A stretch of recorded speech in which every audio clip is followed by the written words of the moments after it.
In certain extreme situations, the law is inadequate. In order to shame its inadequacy, it is necessary to act outside the law, to pursue natural justice. This is not vengeance. Revenge is not a valid motive, it's an emotional response. No, not vengeance. Punishment. Tonight we have a chance to say, yeah, you're right. We're too extreme, we're too wild, we're too out of control, we're too full of our own shit. Or we have a chance to say, hey, fuck you, you're wrong. Fuck you, we're right. Because you have all made it to the dance. Because believe me, this is the dance. Start the show.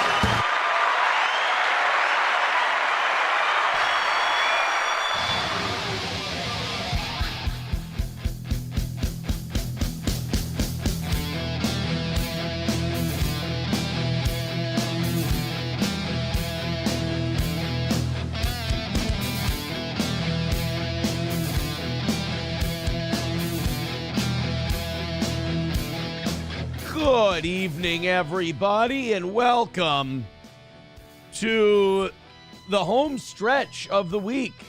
That's what tonight is. It's the home stretch. It's the final 3 shows of the week. It's 2 more goals left, and then Rumble Link Friday. Now, money-wise, it does look like we're going to have our job cut out for us these next couple days, because I think the way things have been going this week, I think it's going to be a couple of full ones. We're just about full tonight. We're at 245. That's $5 away from full. Thank you to the morning audience for knocking out today. Here's what I think the morning audience is doing. Morning audience made it so you guys didn't pay shit last week. Like, you guys just kind of picked up the scraps. So I think they're feeling a little slighted. I think the morning people are feeling a little turned off by last week. So what I'm going to need is for you guys to pick up the mantle, so to speak, knock out tonight, certainly get into the decent mid-100s by the top of the hour through PayPal, Venmo, YouTube, Rumble, the whole thing. And then so I'm not going to worry about it. We're just going to do a great solo show tonight because I'm feeling good. I got to admit, I'm feeling really good. It just seems like every week since Labor Day and the unpleasantness that was the Tuesday after Labor Day, it's just kind of been like things have just been getting easier and better and easier and better, and I'm feeling really good. So, I just really the toughest part of the days, and I say toughest meaning like there's not a lot of tough things going on. The toughest thing is just making sure the shows are fun. I love doing the show.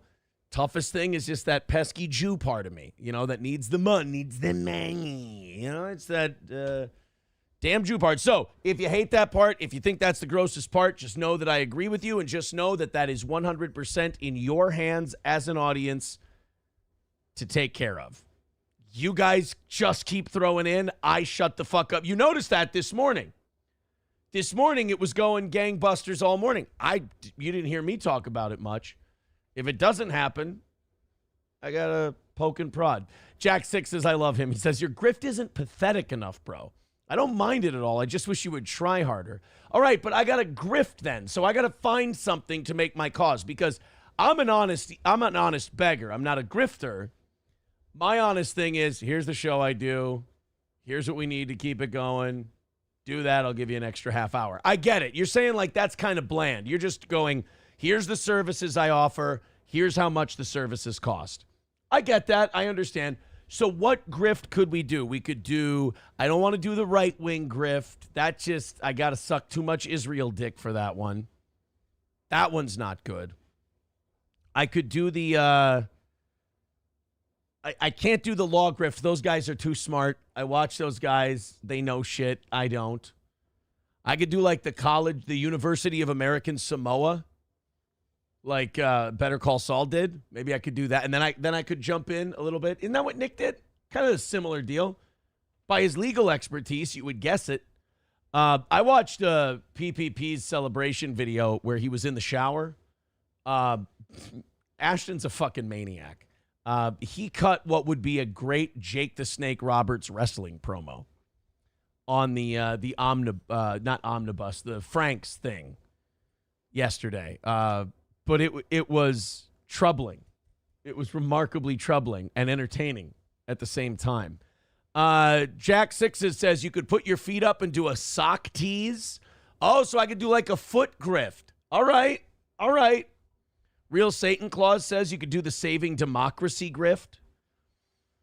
Saving Democracy grift. I mean, I know it's harder to make the money when you do it the way I do it and you just go, this is the show. This is how much I need. Do you guys think you could do this?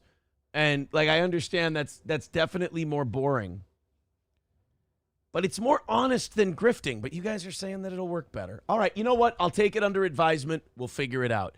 Let's address a couple of things before we get started. First of all, thank you to Stephen Bravo for starting us out tonight with not one, not two, but 3 gifted memberships. Thank you, Stephen Bravo. Now, the rest of you, follow that man's lead. Click on whatever link you want to drop in a bunch of money. And let's call this thing a W tonight early on. 235 is the number. We did have Pistachio in the chat this morning saying, what would you give me if I knocked out an entire week's goal in one shot? And I said, I'd give you the keys to my fucking house. Are you kidding me? What would you want? You write me a message and you tell me what you want and we'll work that out. That's fine. Like you're offering that much. Concessions are made. Rusty Grammar in the Rumble chat says, quit spurging Jack. Jack's having fun. Leave Jack alone. Leave Jack alone. I know what Jack's doing. It's fun. Not everybody who does jokey jokes is being a shithead. Jack, I know I've seen Jack in the chat many times. He's having fun. 09 Canyon says, find Jesus. They love that one. Sinner to saint and shit. Oh, should I do that? All my misdemeanor in and all my criminality in and all that and all my swapping and spitting and sucking and fucking? I should go sinner to saint? That, you know what? That's not a bad one. The only thing is, I feel like the only thing that saved me through all this is that I've always admitted that I'm a sinner. I've always said, I'm not a role model. I'm not a good guy. You know, I'm working on my shit, but I fuck up. You know, my gimmick has always been lovable fuck up. Quotations on the lovable part.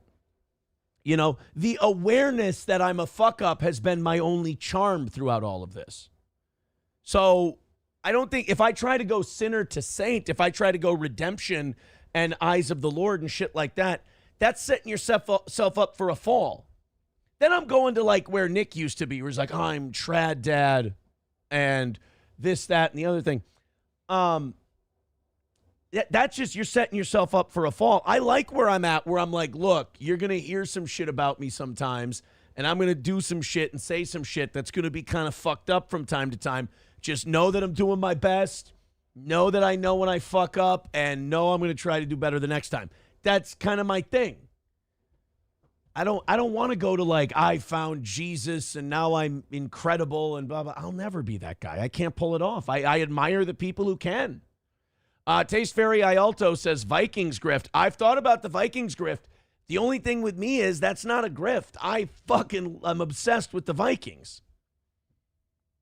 So, 09 Canyon says, how's that working for you? I mean, look, it's like the elevator business. It has its ups and downs, you know? Skeezy Whitefish says, grift for cancer donations like a proper scumbag.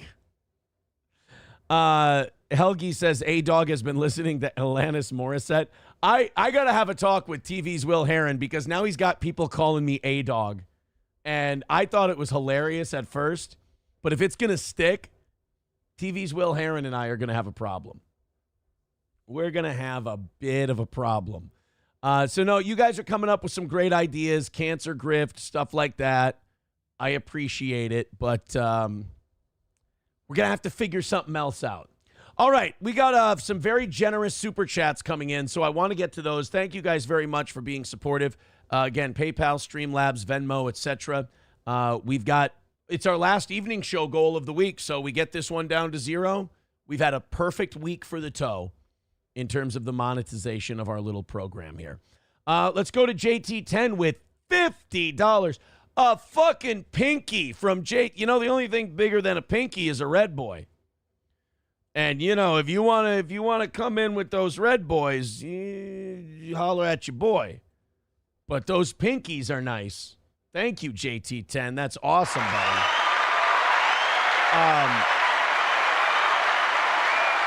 Can you be as condescending and very mean to Anthony Cumia talking shit about you for a bit? I mean, the balls on that has-been trying to enter this sector is appalling. Teach him a lesson, please. Well, here's the thing with Anthony. I read the comments on Anthony's thing. First of all, when you have to go on Pat Dixon's show to be heard trying to talk shit about me, that's bad. So that's almost too pathetic to comment on. But look, it's no secret. It's not been a good year for Anthony. He's burned some bridges by the way he handled that compound thing. I will say this about Anthony, and I felt this way about Anthony when it comes to, like, you know, Anthony never had us on compound. When people say Anthony had you on compound, Anthony didn't give a fuck about what happened on compound. E-Rock had us on compound. E-Rock was a booster of ours. And, you know, what happened to E-Rock after Gavin said, I'll come in and I'll fix all the money problems you're having with compound? Boom, everyone was out the door. The minute Anthony could, you know, the minute anyone else offered to be the bad guy, Anthony did what he always wanted to do. Cut all the dead weight, get rid of all these people that were costing him, by his own admission, $50,000 out of his own pocket every quarter. He's so fucking afflicted. He's so incapable of being the bad guy. And I don't know why. I mean, the guy's probably pled to more crimes than I have. So I don't know why he'll fucking bite a woman. He'll fucking beat a woman and get convicted of it. And but he won't fucking fire a few people. Anthony, bite less, fire more. Your career would be in good shape. You wouldn't have to go on Pat Dixon's show. You don't want to go on Pat Dixon's show. No, but Pat Dixon doesn't want to be on Pat Dixon's show. So if you would bite less and fire more, hell, we might be listening to you on Sirius XM right now. And you'd have to work with Opie. But, let's weigh Anthony versus Opie. I think Opie won. Opie's a happy guy with a shitload of money who's not throwing $50,000 a quarter into a failed endeavor. I mean, Jim Norton still gainfully employed. Anthony needed his buddy Gavin to come by and save him. And then it kind of seems like Anthony either threw everybody under the bus afterwards or just abandoned them and ignored them and kind of ghosted them, like Geno. By the way, the title of today's episode, I Forgive Geno, people were in the chat before the show started and they were going, oh, that's fucking terrible. Oh, man, don't forgive that piece of shit. Guys, it's a joke. Remember Geno did the thing where he said, you know, I forgive Aaron, and Kevin and Matt and myself. We were all like, forgive me for what? I didn't do anything to you. What do you forgive me for? I forgive Aaron for my fiance making me kick him out of our wedding because she believed a fucking hustler and a pig liar. I mean, is that what you forgive me for? Oh, and that, like, it's funny that everything I said about her turned out to be true. And then when she showed herself to be that thing, they all kind of just like turned on me about it. It's like, guys, I've been warning you about these people forever and ever. And then they show themselves to you. And then you look back at me and you go, what the fuck? And I go, I fucking said so. But they use people to get what they, right. That's what I said. I just wanted to give you guys a few $100 every week for doing my show. I didn't even ask you to hate the people I hated. Honestly, what I always told Keanu was, talk to him. You'll see. And then guess what? They started talking to him again, and guess what? They saw. Oh, my God. So, I mean, forgive me. Cool. For what? I thought about this today. I'm sending him a couple $100 as a wedding gift. Would that be in poor taste? But yeah, JT10, I don't know if you got your money's worth on the Anthony thing. I don't feel any heat from Anthony Cumia coming after me. It's just, he knows that I attract numbers. And when you're in compound censored, you're in a bubble and you're not attracting any numbers. You just have what you have. And don't get me wrong, it would take a long time for that fan base to completely go away. But it's aging out, and it's only going to go in the stagnant or down direction. It's not going to get bigger. I mean, Gavin's been canceled from everything. They're not going to let him on to promote his shit.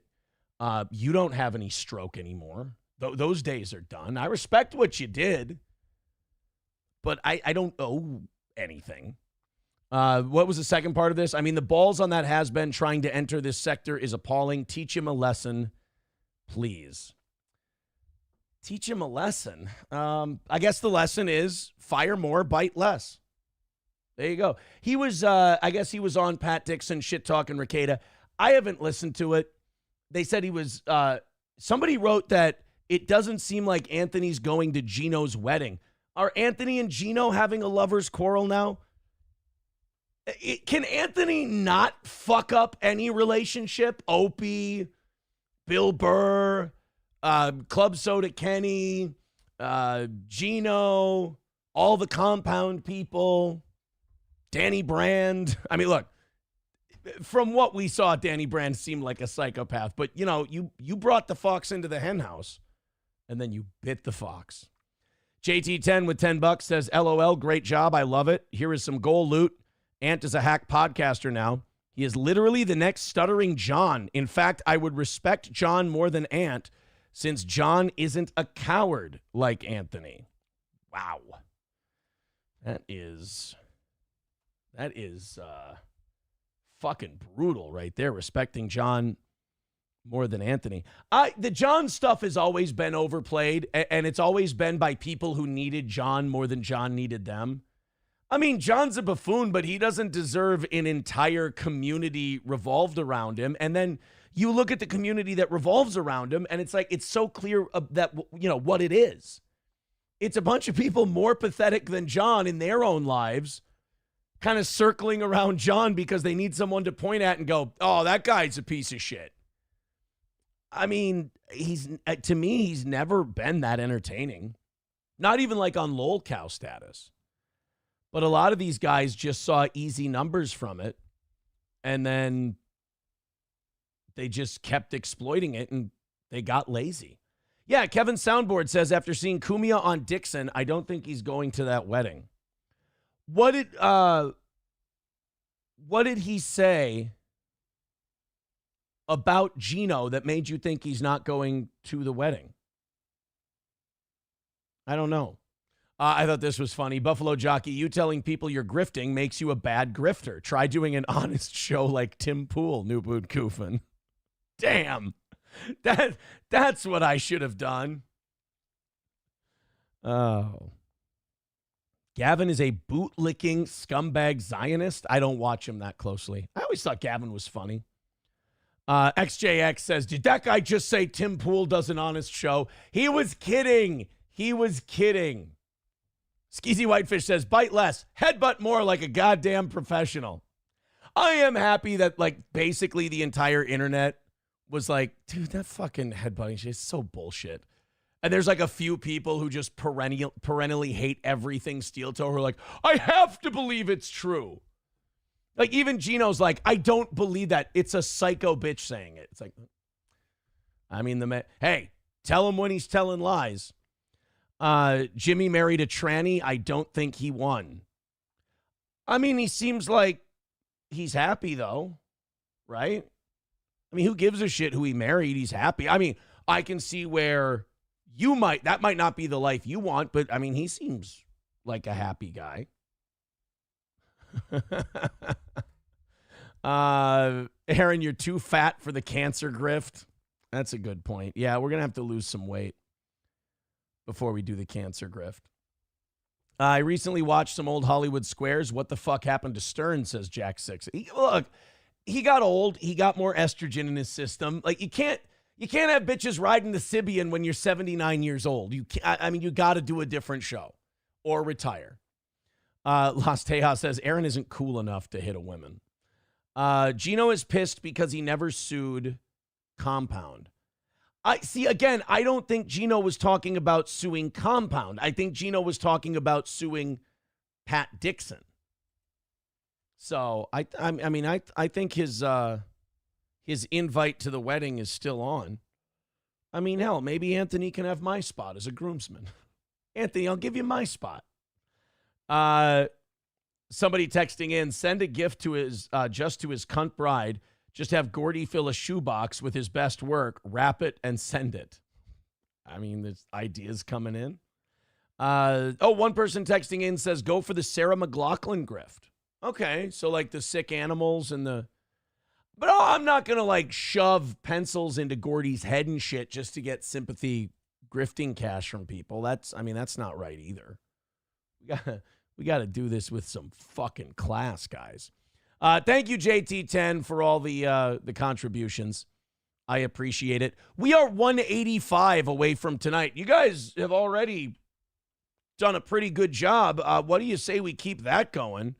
And you tap into those links there, Streamlabs, PayPal, and we get a little nice little run going. And we knock out our second to the last goal of the week. This is looking nice. Helgi says, if Aaron gets Parkinson's like Brett Favre, then we'll know he was a headbutter. Yeah, as Charles Ramsey would say, that one would be a dead giveaway. That would be a dead giveaway. Let's get started, shall we? Lots of stuff to do. I'm not going to lie to you. I've been enjoying a lot of the Rekieta coverage today. It's been fun to watch. Like I said, I've never said I'm the babyface. I've always admitted my heel-like tendencies. I've been enjoying it. Whether it was Meme Copium or Sean or whether it was Null, hearing phrases or whether it was PPP, hearing phrases like another win for the toe or Aaron's looking good right now, or what was the other one I heard? Aaron's stacking W's and he's just sitting on the sidelines. I got to admit, I like hearing that kind of shit. It makes me happy. But I don't know, watching bad people just continue to get their comeuppance. Not only bad people, but smug fucking cunts. People who are smug dicks about it, watching them get their comeuppance. I love it.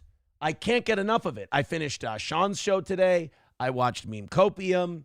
Alyssa Clips put up, Josh from Kiwi Farms put up his little 25 minutes on it.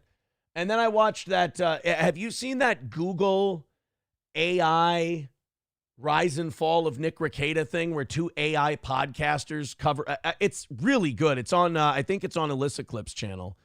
It's worth checking out. It's pretty good. But I've been watching that stuff all day. It's been enjoyable. I've been enjoying myself watching those programs. Oh, and I watched Nate the Lawyer and Kurt yesterday from Uncivil Law as well. I'm going to check something out before we get into the Maher, Bill Burr clip about Israel that annoys the shit out of me. I got to go to my uncle's favorite site, realrawnews.com, because a couple people now have mentioned to me that Real Raw News was reporting that SEAL Team 6 was executed. I've got to read that with my own eyes.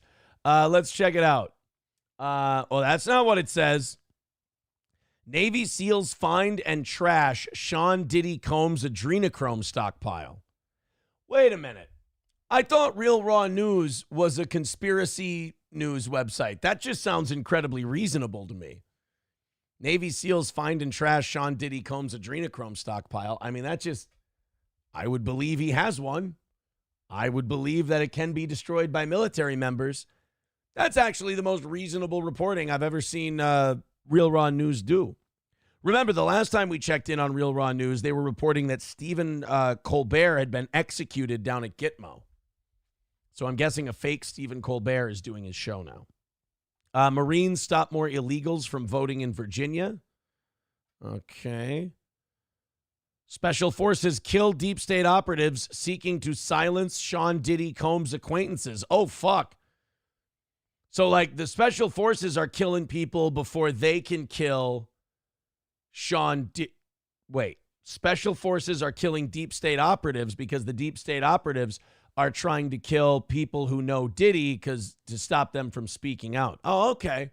Well, I mean, that just makes a whole lot of sense. What else is Real Raw News telling us? Alvin Bragg was executed at Gitmo. Why didn't anybody tell me? You mean the district attorney of New York or the attorney general, whichever one Alvin Bragg is? They executed him at Gitmo and nobody, wow, that wasn't that. I thought that would have been front page news. Did you know that the Marines were deployed last week to protect pets in Ohio? Didn't know that either. Didn't know that either. I'm glad we could check in on Real Raw News and see what they're up to. Nana's Clam says, how many donos will it take to stop the Bill Maher segment? I'll give you guys 3 minutes to come up with $50 and I'll skip the Bill Maher. I didn't know I could do that. I didn't know I could tease stories and then you guys would go, what, how much to not do this? I didn't know that was an option.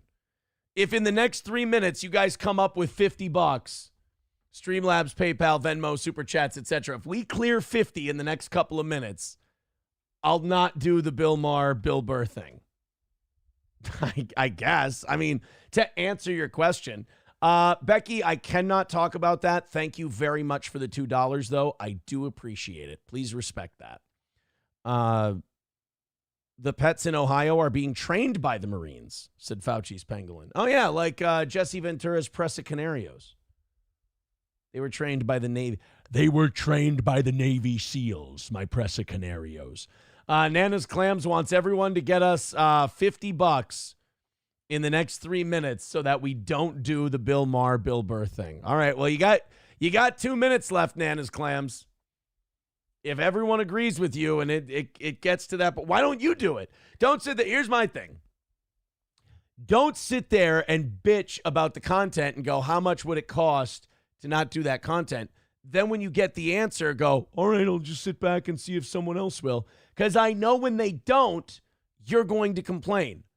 Like I say to everyone else, this is 100% fully in your control to make this happen. You can do the 50. See? Jack Sixes says, if we hit $30, you can only pause once. I like this. I'll do this all show. All right, cool. If we do $30, I can only pick one pause for the Bill Maher, Bill Burr thing. All right, we got 2 minutes to do that. Starting now. Once my little clock here hits 30 minutes, then we're done. So $50 to skip it all together. $30, I can only hit pause once. I had no idea we could unleash the grifting possibilities of like the audience micromanaging the show through their donations, but I like it. I think this is kind of a fun concept. Let's play with this today. Thank you, Stephen Bravo and Chevmatic, for your gifted memberships also. 185 is our number for today. All right, it looks like nothing's going to happen. We still got a minute left, and then I'm going to fire this thing up, but it sounds like you guys are bluffing, and you're full of shit. Las Tejas says, it's 2 weeks. It'll be $50 to dunk your head in the toilet. This doesn't go well. I hope not. Ryan with $5. Aaron, I can get back on with Jesse Lee Peterson so he can call you beta male. I don't want Jesse to call me that. Camel Toe gifting us a membership. Thank you very much. All right, we've cleared about $8 or $9 on this not doing the Bill Maher thing or only pausing it once. It looks like we're going to come up short. You guys have 30 seconds. If it's $30, I can only pause it once. If it's $50, we skip the thing altogether. Nana's Clam says, I told you I already mailed my cash. I'm sorry. It's got to be in my hands. I apologize. 180 away from doing it tonight. Thank you guys very much. Chris in the PayPal, Chris in the Venmo. All right, we got 10 seconds left, and then we can get it. Lost Tejas says, check your mailbox. Nana Clam sent you some money. Triple N says, will you shake your tits for $50? I'm only on to skipping stories for $50. Not shaking my tits is a long ways away. All right, there you go, guys. Nana's Clam says, now thank you for your mini rally. Ned Pepper with $10 says, Aaron, where can I get a steel toe shirt? I have about a week to make good on my new shop. And that is my number one priority over the weekend. Well, I mean, my kids are my number one priority over the weekend, but the shop is definitely a big part of that. Maybe SP and I will put the shop together this weekend. That could be a possibility. All right, we've got Wild Card says fake dono doesn't count and throws in $29.99. Wait a minute, $29.99, $39.99, $47.99. We came up just a little short of the skipping the story money, but we did get enough for the I can only pause once money. That's interesting. 140 away from tonight. Thank you guys very much. You're making a breakneck pace goal-wise tonight. I appreciate that. All right, let's now I can only pause once during the Maher, Bill Burr thing. So, Nana's Clams, this will be kind of nice for you because while we're not going to skip the Maher thing, it will go faster this way. So, Maher and Bill Burr are talking about the Israel Gaza, Palestine thing. And one thing I've always hated about this is that it gets so oversimplified, and it works because people are fucking stupid and they just listen to the news for sound bites and then repeat those sound bites to their neighbors. And I hate that because the sound bite is this: do you support Israel? And you go, well, I mean, they can defend themselves, but they seem to go way overboard, killing women and children, and they, the settlements encroaching on Palestinian land, and then, they kind of renege on agreements and this and that. Go, oh, so you like Hezbollah? You love Hezbollah? I'm like, no, I fucking hate Muslim extremism. I wish that was pushed back into the sea. Like, you can't say that this is a heel versus heel program, otherwise you love terrorism. It's fucking bullshit propaganda. Israel are not the good guys. I mean, they have been a brutal regime for a long time. They have treated people very poorly. I'm sorry. They've treated people who aren't Jewish very, very poorly. And then they'll brainwash people. They'll use their intelligence services to brainwash people in America to think, oh, this person likes ethno-states. They're bad. Meanwhile, Israel is an ethno-state. I'm not saying I want an ethno-state. I don't want any country associated by their race. I mean, that just, anytime you limit yourself to that, you're naturally just going to lose out on people that can help you. Just like if you do DEI and if you do anything based on race or gender alone, you're going to miss out on people who can help you. If you go, we only are going to, for this position, hire black people, you're going to miss someone who can help. If you go, for this thing, we're only going to do white people, you're going to miss someone who can help, especially if it's sports. But anytime you exclude people by over-including someone else, you potentially lose out on someone who can really benefit you. So this whole thing about if you don't think Israel is just, the greatest thing since sliced bread and that everything they do is right, and if you question them at all, you're a Hezbollah sympathizer, it pisses me off. Bill Maher on this whole thing pisses me off. And Bill Burr, as much as his opinion can be looked at as kind of lazy by people who do like Sunday morning talk shows, I think it's the right take. I'll play about a minute of this. I only get to pause once. Nana's Clams laid down the rules for the money, and you guys made it. So let's go ahead and play this, and then I only get one pause. Erupted with the kids demonstrating for Hamas. They are in with the terrorists. They were for the Palestinians. Well, it's sort of the same cause. No. Why, are you?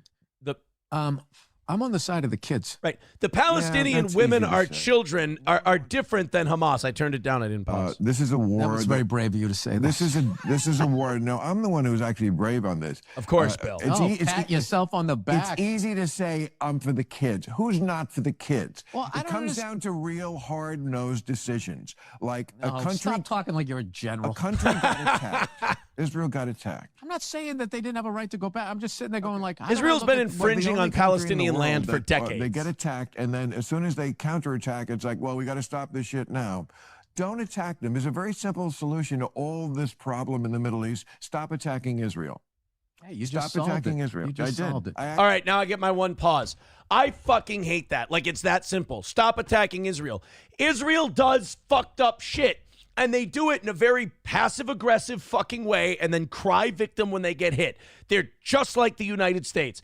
The United States fucks with different regimes, overthrows elected leaders for decades. And then we get hit with a terrorist attack and we go, what? What did we do? Our government has fucked with those people over there forever and ever and used them as puppets and pawns. Rewarded wealthy oligarchs when they do what we want and then punish the people when they don't do what we want. You think Saddam Hussein's finances were hurt when we decided to sanction him? No, the people were. The people went hungry. Same thing with his Israel shit. Israel encroaches with these settlements. The Palestinians go, hey, you're kicking us out of our fucking homeland and you're building your settlements. We don't like it. And they're like, fuck you, tough shit. We're bringing the IDF in. We're bringing tanks in. And they're like, all right, we're going to throw rocks at your tanks. All right, we're going to blow up your mud hut neighborhood. And we're going to bomb a hospital and then say you had rockets in it. Fuck you. That's what Israel does. And then if you criticize that, all of a sudden you're for Hamas. I fucking hate it. It annoys me to no end. And the way the media presents it in this country, I don't think they're stupid. I think they're disingenuous to break down the argument into what it actually is. Instead, they break it down into this retarded, either you're for Israel or you're for the terrorists. No, the simple answer, Bill, is not stop attacking Israel. People should stop attacking Israel when Israel stops aggressing against other people. And yes, going in and basically soft colonizing other people's property with your settlements and slowly encroaching on their land is an aggression. It doesn't mean that you should be allowed to commit heinous terrorist attacks against civilians, just like Hezbollah committing heinous terrorist attacks against civilians doesn't give you the authority to then firebomb women and children or blow up pagers where women and children are all over the place. All right, now see, I got my one pause. Now we'll play the rest. Actually, There you go. That's fantastic. Anyway, All right. we don't need to get onto that. Let's go to Russia and the Ukraine. How do you solve that one, Bill? Let me hear your hard-nosed decision about that. Well, let me ask you a question. How is war still legal? With all this shit that's been canceled. Legal. Why is that still fucking legal? Would you like a real answer to that? Because for something to be illegal, you have to have the capacity to enforce it. And you can't enforce against war, or else you have to go to war with the country that's going to war. That's true, yeah. And we don't want to go to war with Russia over Ukraine. Yes, we do. What would be the sense of making it illegal? Oh, that's Boeing, really gonna stop Raytheon? Putin. No. Might want to ask them. Stop people from going to war. You have to also put Just can't boots. sit down and talk it out. Why can't Putin do a podcast with the head guy? Like, you just solved the Middle East on a podcast. Why can't they solve what they're doing on a podcast? This is why this is not your thing. Make some hard-nosed decisions. It's not your thing. It's what you. It is my thing. It isn't your thing. This is not It your isn't. thing. You're like that guy Playing that the- has a fantasy football No, team and thinks no, he's no, a fucking no. GM. No. That's exactly what it is. Like, why am I fucking listening to you like you've done something? What have you done in Washington? Nothing. He's right. Bill, that is a perfect, that's a perfect classification of it. Bill is the guy who has the fantasy football team and thinks he's a GM. 100%. XJX says, these are two very stupid people. Kraken Slappin says, so Israel is just acting like their big brother. Kind of, yeah. They're acting just like us. I learned it from watching you, Dad. Although Jews run both of them, so what's the difference? I'm kidding. Hey, relax, everybody. We're having fun. I'm white, I'm white. White. Skeezy Whitefish says, you're either for Israel or you're anti-Semitic and akin to Hitler. It's funny. Israel acts more like Nazis than Hezbollah or Hamas does. I mean, so it's kind of weird that it ended up that way. Chad Buzamok says, what have the people in Washington done to stop war? Nothing. No, they facilitate it. They facilitate it. I mean, we provoked the war between Ukraine and Russia. So, yeah, you're right. They not only have they not done anything to stop it, they actively facilitate it because their owners at Raytheon and Boeing and BlackRock want it that way. Nana's Clam says, my bad, fellas. Rookie error not putting a time limit on the pause time. Fair enough. Fair enough. Nana's Clam said with a quote, fine speech is not becoming to a fool. Still less is false speech to Aaron. Pamphlet of Geno, 39. What? I don't know what that means. Still less is false speech to Aaron. I don't know what that means. Is that really a Geno quote? It would make sense because it doesn't make any sense. JT10 with $50. Another pink boy from JT10.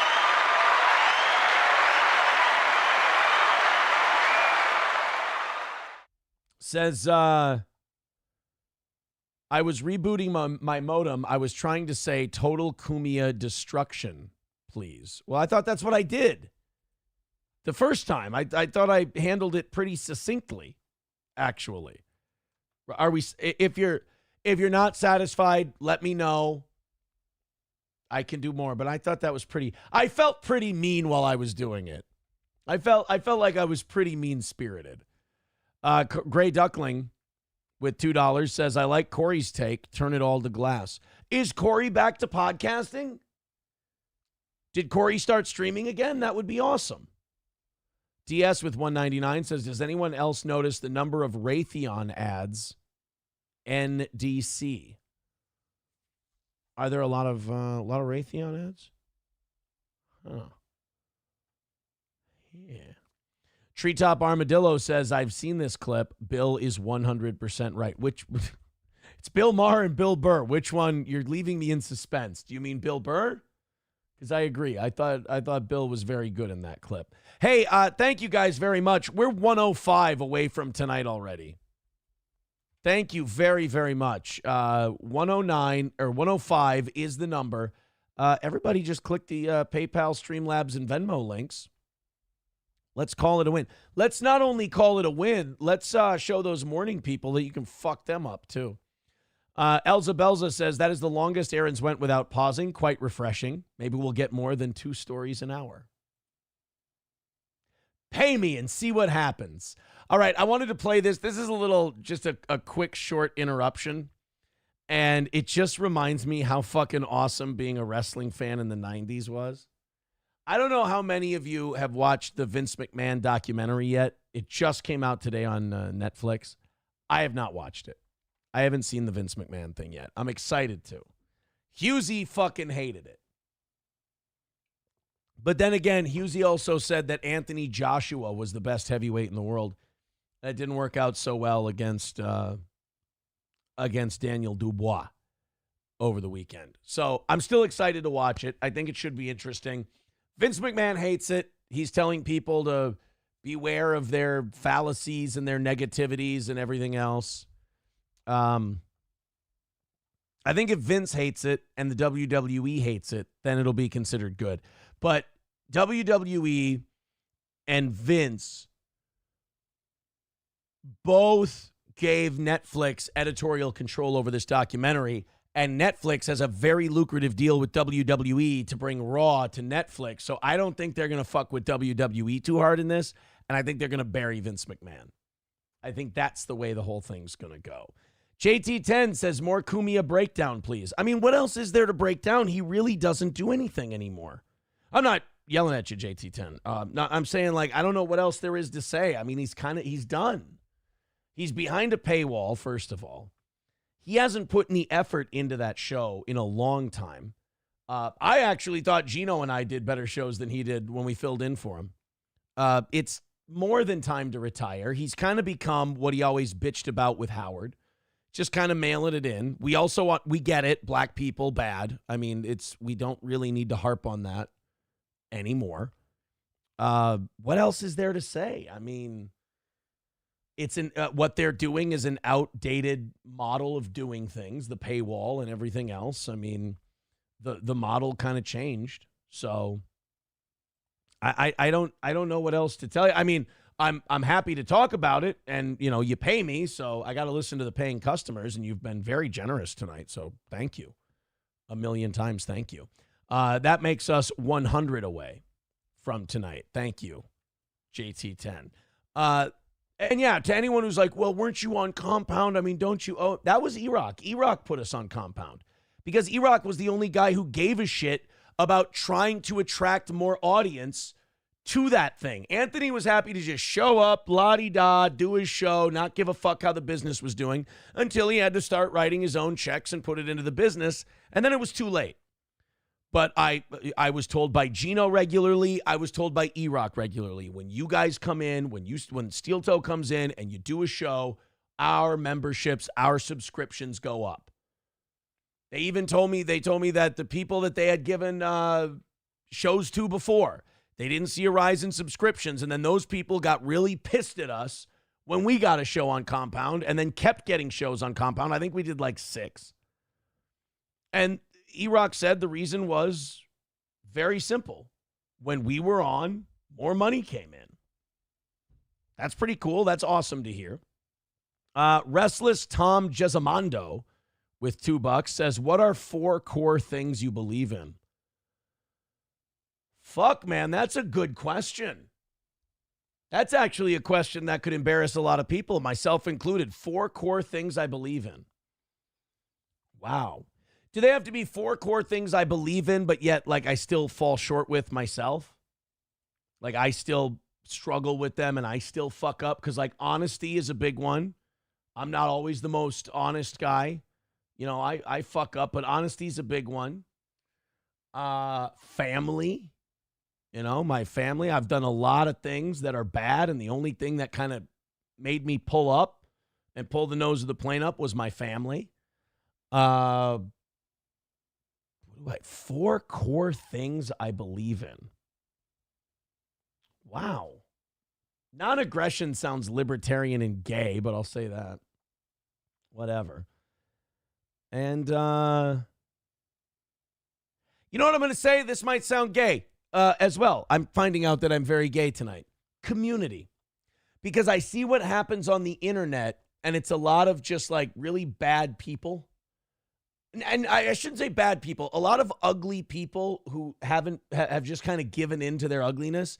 And it makes me believe in outside of the internet, like your community, meaning like your neighborhood, that whole thing. Get to know your neighbors, become friends with your neighbors, and you'll never be alone.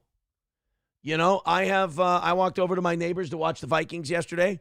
2 or 3 of my other neighbors were over there, and we sat there and we bullshitted throughout the whole game. And it was great. It was a lot of fun. So those are my 4. The Book of Toe. Nana's Clams quoting the Book of Toe. Let all that you do be done in service of the goal. Yes. All You Can Eat Negro says God, country, pussy, and snacks. Those are the 4 things he believes. I was thinking too hard. All You Can Eat Negro says the 4 things at my core. Aaron's core will not be one of them. Fucker. Nana's Clam says truth, justice, honor, and integrity. Blah. DS with 199 says that a boy, i.e. being a good man. You know what, Restless? I'm going to remove one of my things. You decide which one I'm removing. Self-awareness. I think if you can't be a really good person all the time and you can't really be an honest person all the time, at the very least, be able to admit when you're fucking up. Be able to admit when you've done wrong and that you're going to do better. How's that? That's good, right? I'm looking at the guy who sent that super chat like, did I give the right answer? Shut up, fucker. It's supposed to be your beliefs. Self-reflection. Yeah, that's a good one. All You Can Eat Negro says you need that. Oh, I look in the mirror a lot, lately I've been a lot better. I got some things I still work on. But I there's been a lot in the last few months where I've looked in the mirror, I've gone, stupid. It happens. Lost Chaos Awareness says, Aaron, did you just bring up self-awareness? I'm sorry that bothers some people, but yes, believe me, Some people want you to be self-aware, like on the internet especially. People equate self-awareness with just agreeing with them, and they hate it when you don't. I'm sorry, but you guys are fish in a barrel. Sometimes you get a lot of shit wrong. No offense. Self-awareness is something you do for yourself, not other people. So yes, Los Tejas Synthesizer, I did bring that up, and I knew that would trigger some people. Thank you, buddy. We're an even hundo away from tonight. Go into PayPal and Venmo and knock out the rest of it. And, oh, shit, we're not even at 8 o'clock yet? Well, then, hell, yeah, let's see if we can get this whole thing knocked out before 8 o'clock even rolls around. Thanks, guys. DS with another $1.99 says, LOL, that a boy. Opt 2 cigars, Vikings, and beer. Opt 2. I don't know what Opt 2 is. Option 2, Vikings, cigars, and beer. I mean, those could be some of my beliefs. I guess the Vikings. No, you know how bad that would be if I said one of the 4 core things I believe in is the Minnesota Vikings. Hulkamasha Baby says your 4 core beliefs: queso, Casey's, white cheddar snack mix, and Diet Dew. Now, that's not fair because a lot of those things can be found at Casey's, so I feel like you're kind of doubling up. Chad Buzamok, no, the Begathons are self-aware. I know I'm being a beggy cunt. In fact, I acknowledge it while I'm doing it. Just because, hey, being pathetic can still be self-aware, Chad Buzamok. I think I got you there. All right, let's get into this. I just wanted to show this clip from 1990s wrestling. This is Bret Hart when he was world champion, cutting a promo on Triple H and Shawn Michaels. I fucking love that you could just talk like this on the USA Network. This is probably 1996, late 96, early 97. And it was Bret Hart cutting a promo on Shawn. Actually, you know what? DX. So this was 97. So this is 1997. So that's 27 years ago. 27 years ago, I was 10. And you could talk like this on cable television, on pro wrestling. And that's why our pro wrestling is better than your pro wrestling. Check this out. But a homo, and that guy there in the green shirt is nothing but a homo. Oh, I'm no queer. You just got to call the 2 guys in the ring homos, and then the guy you just called a homo gets to go, I ain't no queer. It's fucking great. By the way, you didn't see Shawn Michaels deny it. I don't know. You're nothing but a homo, and that guy there in the green shirt is nothing but a homo. Oh, I'm no queer. You know what I love about this? That guy right now is in charge of the WWE. That guy runs the show at World Wrestling Entertainment. I'm so glad that wrestling is like immune from being canceled, because a lot of that shit DX used to do, like if people wanted to dig that up and go, I can't believe this man is a corporate executive, he should be. But I also hope they would understand it's performance. You're nothing but a homo, and that guy there in the green shirt is nothing but a homo. Oh, I'm no queer. You may have barebacked your way to some kind of main event, one pay-per-view after another, but the fact is, I make more money than all 3 of you guys combined in the ring. You may have barebacked your way to a main event. So not only is he calling them both homos, but he's saying they no condom fuck each other in the ass to get where they are in pro wrestling. You know, people say that Bret Hart wasn't a good promo. I got to say, that's incorrect. That's incorrect. Bret Hart could cut a hell of a promo. He called a couple of guys homos and then said they butt fucked each other to get their main event spots. That's pretty good. It's hard to argue your promo skills when you're just calling guys homos. Chad Buzamok says, I will give you props on your rebuttal to the self-aware begging. Thank you. That's all I ask. That's all I ask. Vince definitely banged Shawn and pooped on his head. I mean, Vince did like to poop on people, or at least get people pooped on. That's for sure. JT10 with another $10. Says, I was a late 90s WWF fan. I didn't know much about Bret Hart. Was he always a dry drunk type of dude, or was it a work? Bret took wrestling very seriously. He did. That's how I'll put it. Bret took wrestling very seriously. And you see the results. 199 from DS says, LOL, BB his way needs prep. Oh, bareback his way needs prep. Thank you, buddy. $5 from BJ says, your core beliefs are the 4 Fs: family, forthrightness, fraternity, and faggotry.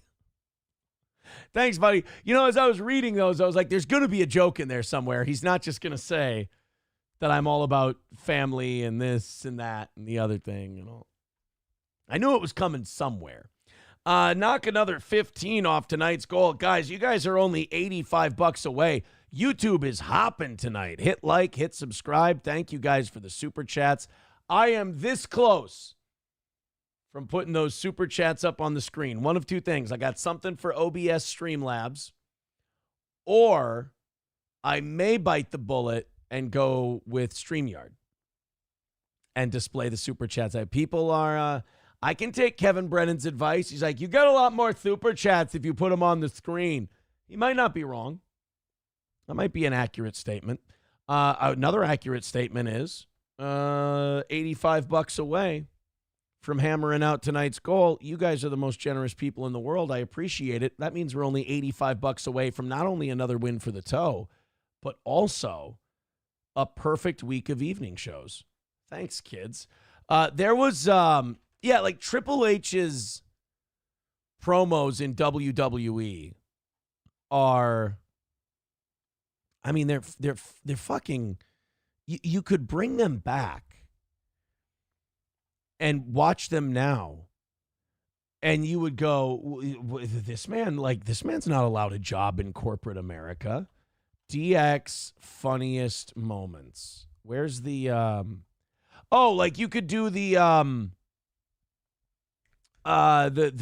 remember before Raw one night, they did that thing of the words you can't say? What I'd like to have.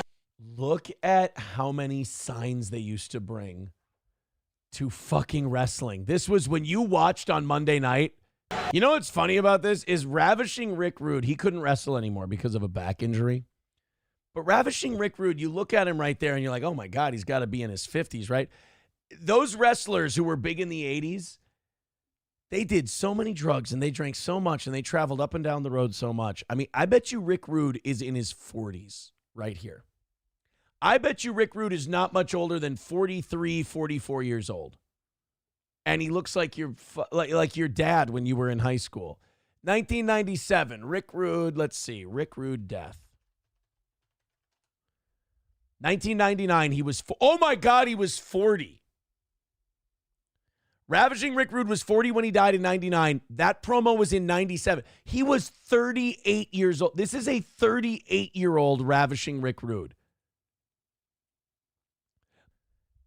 He was my age when he cut this promo.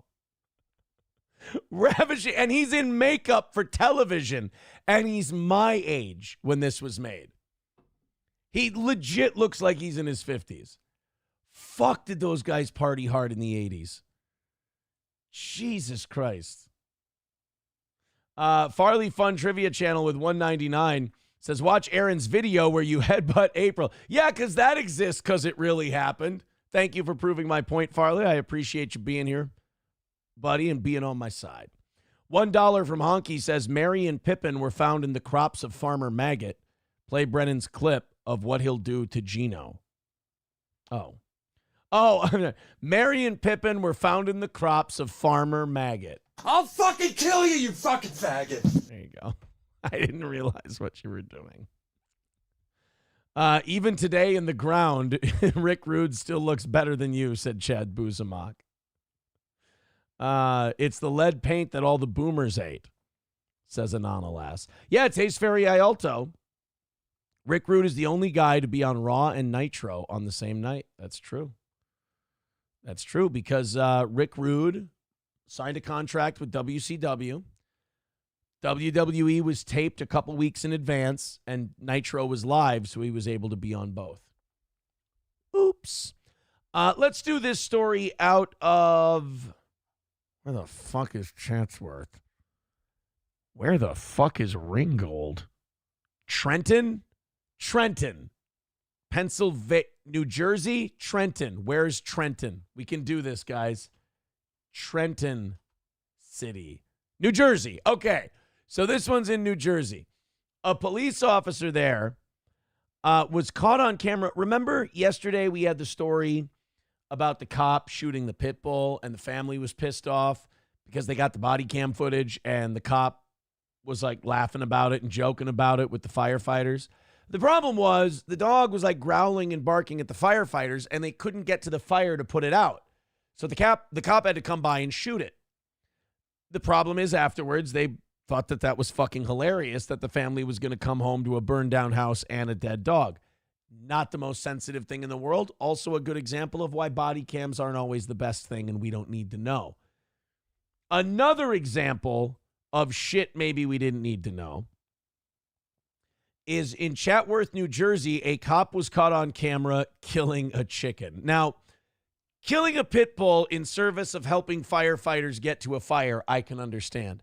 I can't think of a scenario where it would be urgent for a cop to murder a chicken, but let's give the man the benefit of the doubt. Murray County residents are outraged after video surfaced of a Chatsworth police officer killing a chicken. Julie, can you? I just love the idea of being these anchors and looking at your script for the night and going, all right, we got a corrupt city official, we got a murderer, we got a chicken. Do I have to read this? This is something I have to read? The cop, he killed the... Is this a prank? Julie Wooten, founder of Waddle On In Rescue, says the way the officer killed the chicken was inhumane. Local 3 Xavier Harris. You know how big a human being is? You know how small a chicken is? Name me a way you can humanely kill a chicken. I guess take what... I mean, even if you take it and you break its neck with your 2 hands, that's still a pretty grisly way to kill something. It's pretty jarring to watch. Okay, you step on his head. That's pretty gross. There's really no way for a really large thing to kill a small thing and not have it look kind of fucked up. Harris has this story. It was gut-wrenching. Gut-wrenching. This is the video taken by a community member that shows a Chatsworth officer stepping on the neck of a chicken. This one. Ooh. It's like my streams and Nick's streaming career. That's... Come on. It's too soon. I want you to remember in all your private moments the one man who beat you. Another win for the toe. Maybe when this is all over, I have like a mock scalp. You know, a couple of mock scalps up here, and I just label one of them. Went on for over 15 minutes, and that should never have happened. We blurred the video, but after... Bro, it took you more than 15 minutes to kill a chicken. Why wasn't there a cop at one point going, give it here, you pussy? The officer is seen stepping on the neck of the chicken. It can be seen flapping around uncontrollably. And I shall call this chicken George Floyd. Oh, no, they burned down all the Popeyes. It's just going to hurt their own community, you know? He was literally crushing the trachea on this chicken. It was a very slow... What are you, a fucking vet? Where exactly is the trachea and the chicken in the same place that our trachea is? It is? Okay, well then fuck me. It's brutal. And it was a very painful death. Wooten says as the founder of Waddle On In Rescue, she saved the lives of several ducks and chickens. She says in her nearly... Couldn't save that one, could you, fuckface? I have it on good authority that chicken was on a deadly mix of methamphetamine and fentanyl and was probably going to die anyway. 10 years of operating her business, she's never seen a chicken treated so poorly. Even chickens in the state of Georgia are covered under cruelty laws. And oh, Trenton, Georgia. I apologize. That video was animal cruelty. Wooten says she believes the chickens were on the back of a truck and must have fallen off.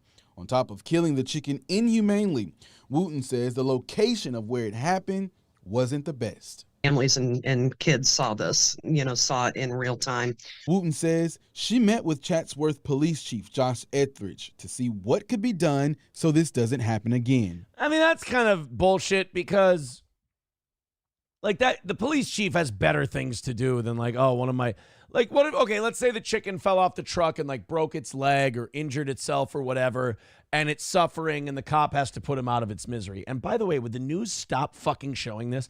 I know they're blurring it out, but there's, like, rules about animal cruelty and shit, and I know they're blurring it out, so it's probably fine, but still, guys, I hate when the news does that. They do this shit. Sports does this all the time, too. They go, this is horrible. This is graphic. We're so appalled by it. But for shock value, you'll show it 15 times in a row. Don't do the thing where you say it's graphic and you think it's terrible. Not if you're going to show it 50 times. Same thing with, like, leg breaks in football.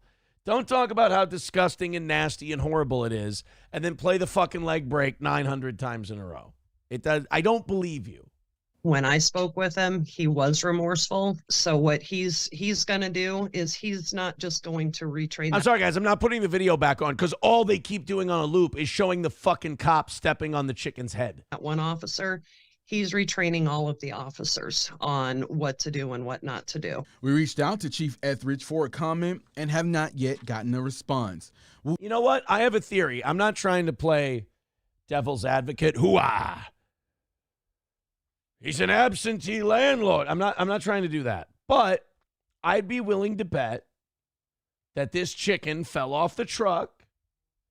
And then when he fell off the truck, the cop, the cop was in a position where he's like, I don't know how to fucking mend a broken chicken leg, so I'll just put him out of his misery. I bet that's what happened.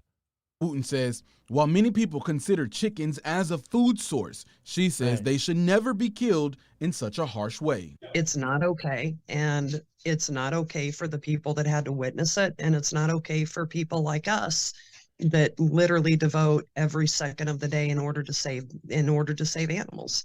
Reporting in Chattanooga. And then they're showing the fucking video again. What cunts. I actually find the cop in this story to be one of the least detestable people in this. To be honest with you. Like, the news is disingenuous as all fuck. Because the news is sitting there going, this is horrible, this is terrible, this is awful. Here, watch it 50 times in a row. The woman who has the chicken shelter, what were they going to do? Bring it to your chicken shelter? No. And then this thing that's like holocausted every day for a food source. They're like, I don't like the way the cop did it. You want to see the way they do it in a fucking slaughterhouse? I believe, correct me if I'm wrong, they line the chickens up and they just have machines that go chop, chop, chop, chop. But it's like chop, chop, chop, chop, chop, chop, chop, chop, chop, chop, chop, chop, chop. And they're just beheading these motherfuckers over and over again. Like, it's pretty, I'll be honest with you. It's a wildly efficient system. It's pretty goddamn efficient. Thank you to JT10 with $5. Says 38, looking 58 years old. I hope he's talking about Rick Rude and not me. DS with $1.99 says, almost have you the laugh, but then couldn't do it. I don't know what that means.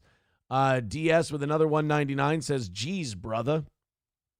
Loaded Wrench with $5 says, this is local to me. My comment on this video was, wait till the Haitians show up. Oh, how did I miss that one? Because I'm not talented. I shouldn't be answering my own questions. DS with $1.99 says, what you gonna do? Bad boys, bad boys. Oh, of course. That puts us another 10 in, $75 away from hammering out tonight. Thank you guys very much. $2 from, wait a minute. You got to add up a couple more here. We're 70 away from tonight. Rusty Grammar with $2 says, life isn't all fun and games. Life is about the struggle, the battle. You can lay down and die, or you can fight to the top, brother. And that's Tampa Terry. Tampa Terry. Chad Buzamok says, why not use Streamlabs? They have the free version like TSN uses, and your Stoney's logo over the top of the StreamYard logo to block it out. Or buy Streamlabs and raise the goal. I mean, it's only like $15 a month, and I think we can float that. Nana's clan, more Book of the Toe. I'm actually kind of loving the Book of the Toe gimmick. I'm just going to scroll through the chat here because it's moving pretty quick over on the Rumble end. She would have complained if he shot it instead for a quick death. Yeah, I mean, she was going to bitch anyway. Yankee says those pussies don't think twice about shoveling KFC down their pie hole. It's a fucking chicken. Right? We can be pissy about the chicken for a couple of minutes, and then we got to move on. It doesn't have to be a news story. We use a guillotine on chickens just like we need for Well, thank you, Los Tejas. There is no way Aaron is only 38. Fuck you, Nana's Clams. I'm 37. 37. Thank you very much. So, no, I'm not 38. So you're kind of right. There's no way Aaron's 38. I'm leaving that I'm leaving that only part out. $70 away from tonight. Thank you guys very much. I guess you guys are moving towards wrapping it up, aren't you? We still got 50 minutes and we've only got $70 left. Here's a request. Click on PayPal and put the goal out of its misery like you're a cop with a chicken. That sounds about right. 70 away from calling it a perfect week of evening shows. My Lost Interest already clipped me talking about Anthony's comments on the Pat Dixon show. Fuck, these guys are quick. That's pretty good. You know what it is? My Lost Interest is having to compete with Stalin and TV's Will Heron and all these other people. My Lost Interest used to be able to take like 12 to 24 hours, and he could work on his clips and, all that stuff. Now him and Misery Loves Clips and these other people, they got to get that shit up there. These Dabbleverse people are meeting Sector people now, and Sector people are way cooler and more efficient than these Dabbleverse weirdos. And so they're having to step their game up big time. Anybody else? Got any of our stuff up there? Is Stalin got it up? Stalin's usually a guy who's Johnny on the spot. Yep, Stalin's already got it up. Look at that. I knew it. I knew Stalin would already have it up there. Thank you, guys. Thank you. All right, about a little over 400 of you checking out the show. Appreciate that. Hit like, hit subscribe. We were at 500 at one point. Oh, well. I'm not as good as I always am, Far be it Mock Fry with $2 says, seriously, no choking the chicken jokes? Well, I kind of jumped over that, and I went to George Floyd, and then the rest of the audience jumped over it and went to Haitians, so we kind of, if anything, we kind of overdid it, I guess I would say. We have a text message coming in. Bill Burr and John Lovitz trashing each other was hilarious. Is that a thing? Can we find that clip? How about TV's? Hey, did TV's Will Heron? Apparently, Me Talk JT10's $50 super chat got a lot of attention. Got a lot of mileage. Everybody's clipped it already. TV's Will Heron. Not getting that clip up there yet, but he did get one up of Meme Copium 22 minutes ago. Boy, I tell you, Steel Toe clips are hot, man. They are hot on these channels. Aaron talks about April's usage. Steel Toe goes over the denial ruling and likes it. Well, I did like. I liked the ruling. I thought it was a very good ruling. I thought it was very solid. Did somebody said Kevin Brennan had a clip to? Oh no, they wanted me to play the Kevin Brennan drop. That's right. Is Geno Bisconti turning on Anthony Cumia? Kevin Brennan reacts. Is this the same thing we watched yesterday, though? I feel like this is the same thing. Okay. I think fucking met. Look at that avatar, that gorgeous man. Yep, this is the same thing that we watched. This close to changing everything and the pay scale and whatever. Because look, it's turning out to be a good show. Wow. So John's mad at me. Stunning John's mad at me. I don't care. Wonderful statement from, of course, Power of the Subconscious Mind by Joseph Murphy. But I love you. I love you, Geno, but God, you have some faggy books. The Power of the Subconscious Mind by Joseph Mangione. Get a fucking book from Joseph Mengele, then we'll think you're a man. I'm telling you. Well, the shit. An Irish guy. He's quoting an Irish guy, probably drunk. Probably wrote the book drunk. I give away. Kevin hating on his own people. I'm just skipping around because we started this last night. I can't see it not going through knockwood because it's too perfect. And here, I won't jinx it. I'll go the other way. I'm an idiot. I'm an idiot for just realizing, people, for just realizing how well this sponsorship works. I'm an idiot. Membership. All right. First of all, Keanu Thompson with a wrench was gifted a membership. So I'm going to give her some shit. A freshie for later. I'd have my cigar. I'd chat. Don't care. To me, not you. Saying it to me because I have moments of doubt. We're quickly losing steam here. Why didn't you just do that? Fuck that. I don't. And you can watch this. And somebody will clip this in the Dabbleverse. They won't. I love Kevin's like emotional reactions. They won't. I'll fucking kill you, you fucking faggot. They won't. And I hope they do. Because I really don't watch They're not going to clip it, Geno. They'll probably flag it. I'll fucking kill you, you fucking faggot. Still a funny bit. I really don't watch it. But I'm telling you, fucking Aaron Berg and money flows to me in avalanches of Aberg on Vince. I've been talking with him. Fucking, he's very pumped about his Mets. White trash water. All right, I want to hear Kevin. Yeah. Oh, why do you want to be on the show? What? Oh, God, Jake Hudson, I'm turning it off. Jake Hudson, do you know that Jake Hudson still fucking emails me way too much? Fucking Jake Hudson still emails me. Will you come on this? Will you come on that? No, I have no interest in anything you. Not at all. Trampling at the Zoo says he sounds like you complaining about retards on the internet. When do I ever complain about retards on the internet? I think the retards who follow me are fantastic. They're my lol cows. I pick on them, they rage. I don't pick on them, they rage. Like, there's Melted fans out there that think that I organized the Kiwi Farms thread that he has, and like I got that whole thing going, proving that these Dabbleverse retards know nothing about that whole sector Kiwi Farms thing. You know who tells Kiwi Farms what to do? Fucking nobody. And you know what happens when you try to? They fucking humiliate you. So no, your boy got himself his own page on the farms by making a lot of inappropriate child comments, a lot of sexualizing children comments. That's how that happened. Your boy's a fucking creepo, and you can't come to grips with it. Hulkamasha Baby says 1,000% your fault. We told you not to encourage Jake. True. That's all I can say about that one. True and accurate.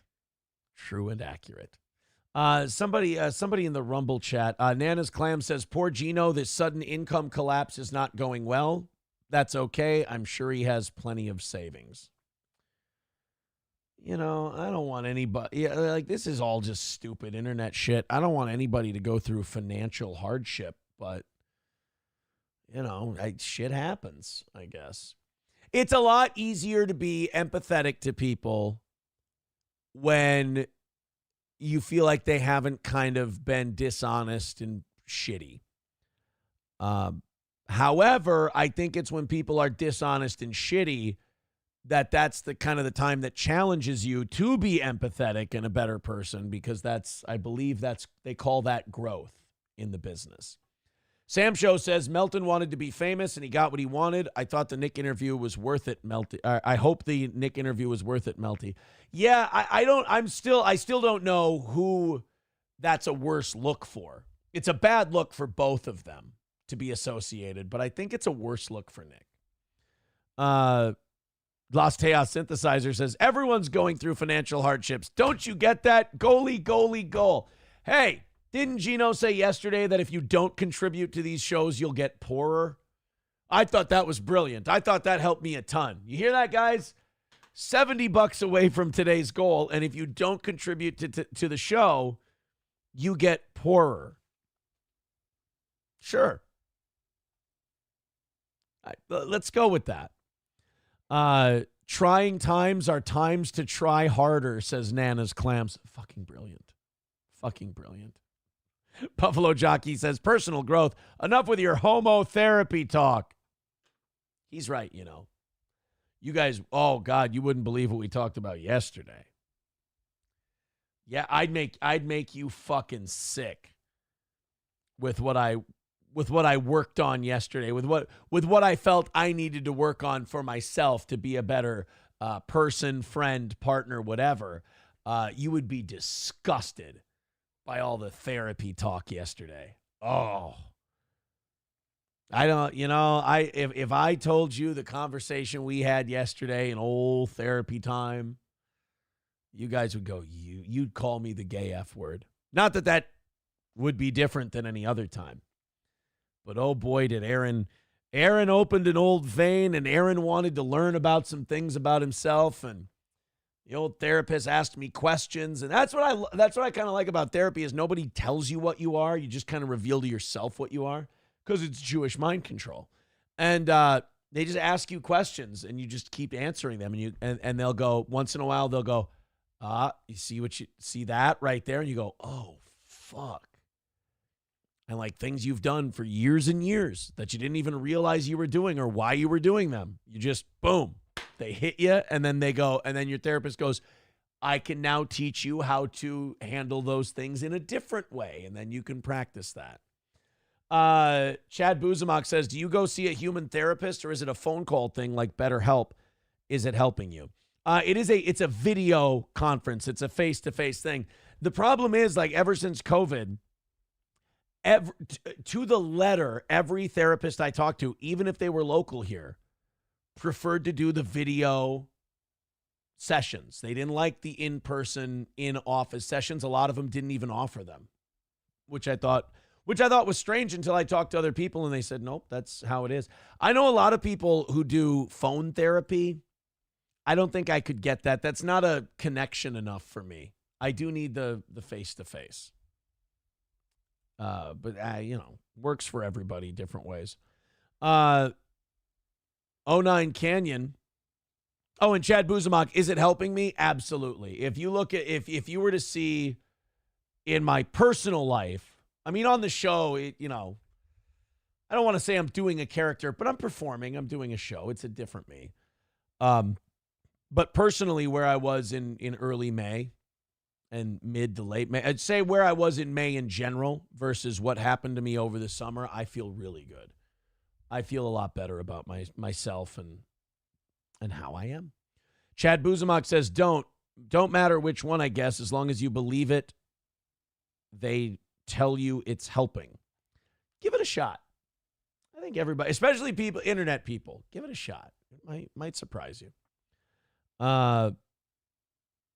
This is why we have several levels of study in the church, says Nana's Clams. Lastea says, why would they want to put on pants for you? Wait, what? Oh, why? Oh, put on pants. Okay. I get it now. Oh, man. All right. Well, thank you guys for all those questions. I love being able to answer questions.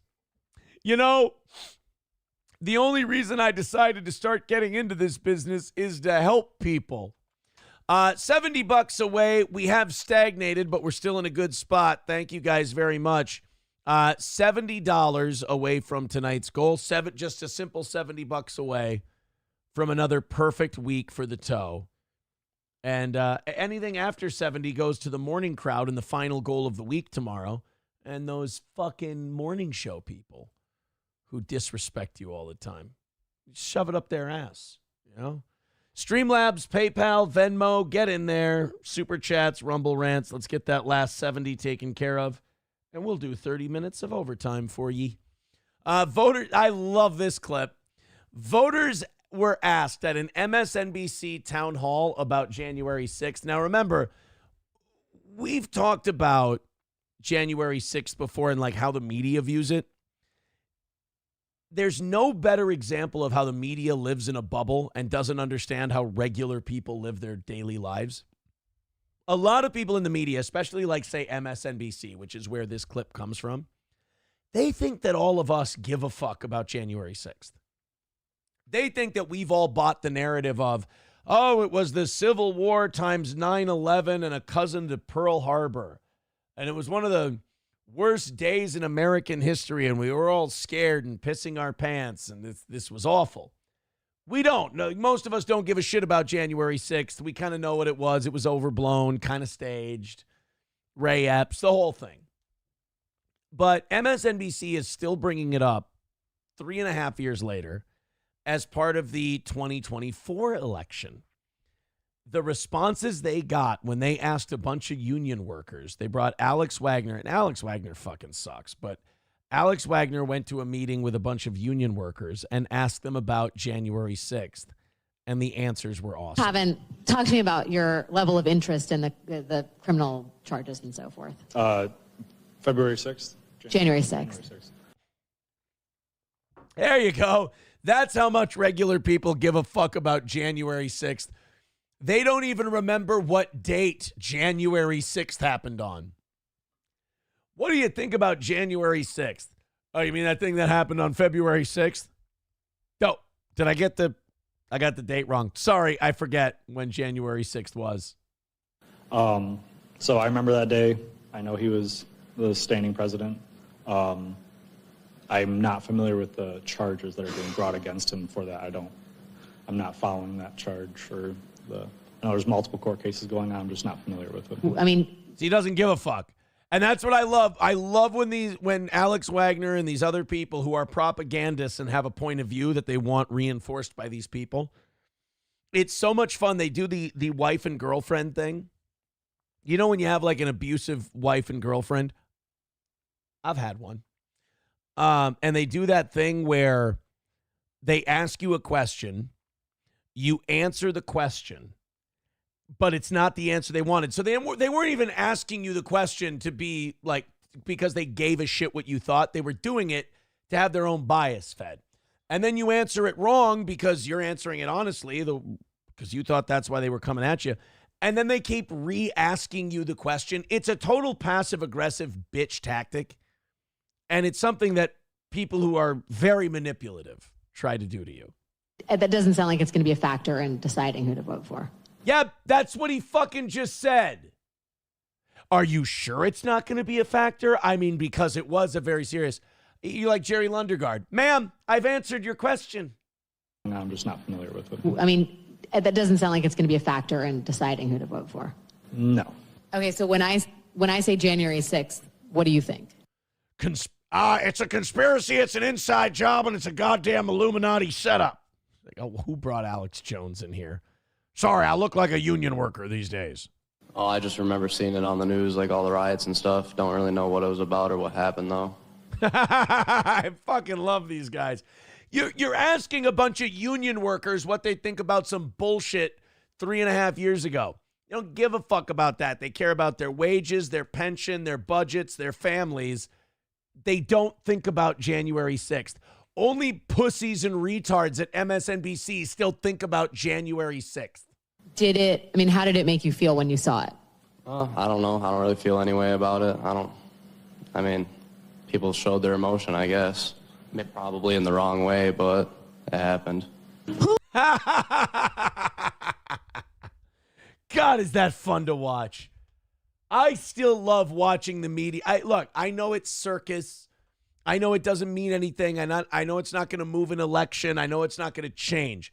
But in terms of pure entertainment, watching these fucking brainwashing propagandist assholes just have their dick kicked in by the people they're trying to brainwash, it makes me feel good for a little bit. And yeah, that's about as far as it goes. But it's still that for that little bit, I get to enjoy it.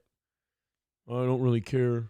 I don't really give a shit. And then you notice she would ask more questions. Again, same shit. I don't really care. I don't really fucking give a shit about the whole thing. Are you sure? Because it's pretty bad. You know, I don't even remember what day it was. Was it February 6th? I love that. Ananalas says, Aaron, buy InfoWars. It's being auctioned off soon. I hope they don't make him give that up. I hope they don't. I thought that, like, Alex Jones did say actionable shit about the Sandy Hook families. I get that. And he deserved to lose that lawsuit. And the way he behaved, by not showing up for shit. I'm not making excuses for Alex Jones. But the way they tacked on those monetary penalties, it wasn't to punish Alex, or it wasn't to reward the families for their loss. It was their chance to fucking destroy Alex Jones. They weren't making that ruling in the spirit of which the laws were written. They were doing it to settle a score with a guy they saw as a threat. And I really fucking hate that. Sam Show says it's a done deal now. Is it really? So the InfoWars thing is straight up over? I didn't read that today. I would have thought Mediaite would have covered that for sure because they fucking hate Alex Jones. Oh, boy, here it is. Wow, we can dig into that tonight. Going once, going twice. Alex Jones, cameras, mics, InfoWars, and Vitamin Site. Wow. So are we going to get like Alex Jones Rumble only, like doing it for super chats and shit? Conspiracy theorist Alex Jones InfoWars is likely to be shut down within a few months after a federal bankruptcy judge ruled Tuesday that plans to sell off the assets of Jones' media company, Free Speech Systems, can move forward. Net proceeds from any sales will go to Sandy Hook families who won some $1.5 billion in damages from Jones. They did not suffer $1.5 billion damages or $1.5 billion in loss. That was just to bend Alex Jones over, fuck him, and make him humble. They iron sheiked his ass. Spreading lies that the 2012 school shooting never happened. Some of Jones' followers harassed and threatened the families for years. Attorneys for a group of the families called Tuesday's decision a significant step forward toward a fair and equitable resolution for all of the families. Free Speech Systems will now be sold at auction, meaning Alex Jones will no longer own or control the company he built. This brings us closer to their goal of holding him accountable for the harm he has caused. That wasn't their goal. Their goal was not to hold him accountable. Your goal was to bury him and destroy him. You didn't give a fuck about those families as much as you claim you did. I'm sure a little bit, but you wanted to fuck Alex Jones. That's what the point was. A court-appointed trustee for Jones' personal bankruptcy case has already begun the process of auctioning off the components of Free Speech Systems, the parent company of InfoWars. Listed for sale is everything from production equipment to domain names and the InfoWars vitamin and supplement online store. You know that some lefty is going to buy InfoWars, right? Like they're going to... That's too big of a trophy for a lefty not to get it. That's going to be that's going to be like... I could see Young Turks buying it. I don't know if Young Turks has the money to do it, but if they did, I could see Cenk and them trying to buy InfoWars and like simulcasting their show on that. Anonymous says, RIP Super Male Vitality. Or George Soros, maybe. Skeezy Whitefish just wrote it. George Soros could buy it. Somebody saying Elon Musk could buy it. There's a lot of options. Maybe Elon buys it and he becomes Alex's boss. That's possible. He shouldn't have to sell his fucking company. The ruling was not bullshit, but the money was bullshit.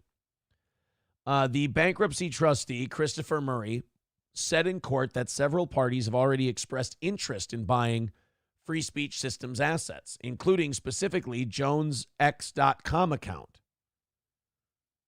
Whoa. His account on X is considered an asset? This just seems like they're fucking this guy in ways that they wouldn't do to anyone else. This doesn't seem fair. The sale process starts with sealed bids, and then open auctions are set for November 13th and December 10th if needed. The bidders are unknown and could be anyone from vitamin and supplement seller to an entity trying to catch and kill the InfoWars brand or one that wants it to live on. The fact that there's been interest in Jones' intellectual property assets, including his social media accounts, might mean that the latter is more likely. So that they're thinking more that somebody will buy InfoWars to save it and maybe keep Alex Jones on the air. That would mean someone in the right-wing media ecosystem that would have a ready-made audience for them. I don't think Ben Shapiro is an Alex Jones guy, so he's not going to do it. But Taste Fairy Ialto says it'll be like how Jesse P.S. owns the name Nightwave. Does he really? Mad Move says, well, Aaron confirmed he is a fag, saying he agrees Alex Jones is guilty of a thought crime. I didn't think Alex Jones is guilty of any crime. But when it comes to a civil case, there's less burden of proof than in a criminal case. I don't think Alex Jones broke any laws, any criminal statutes. But look, man, I went to school for broadcasting. And one of the things you learn, I have a degree in broadcasting.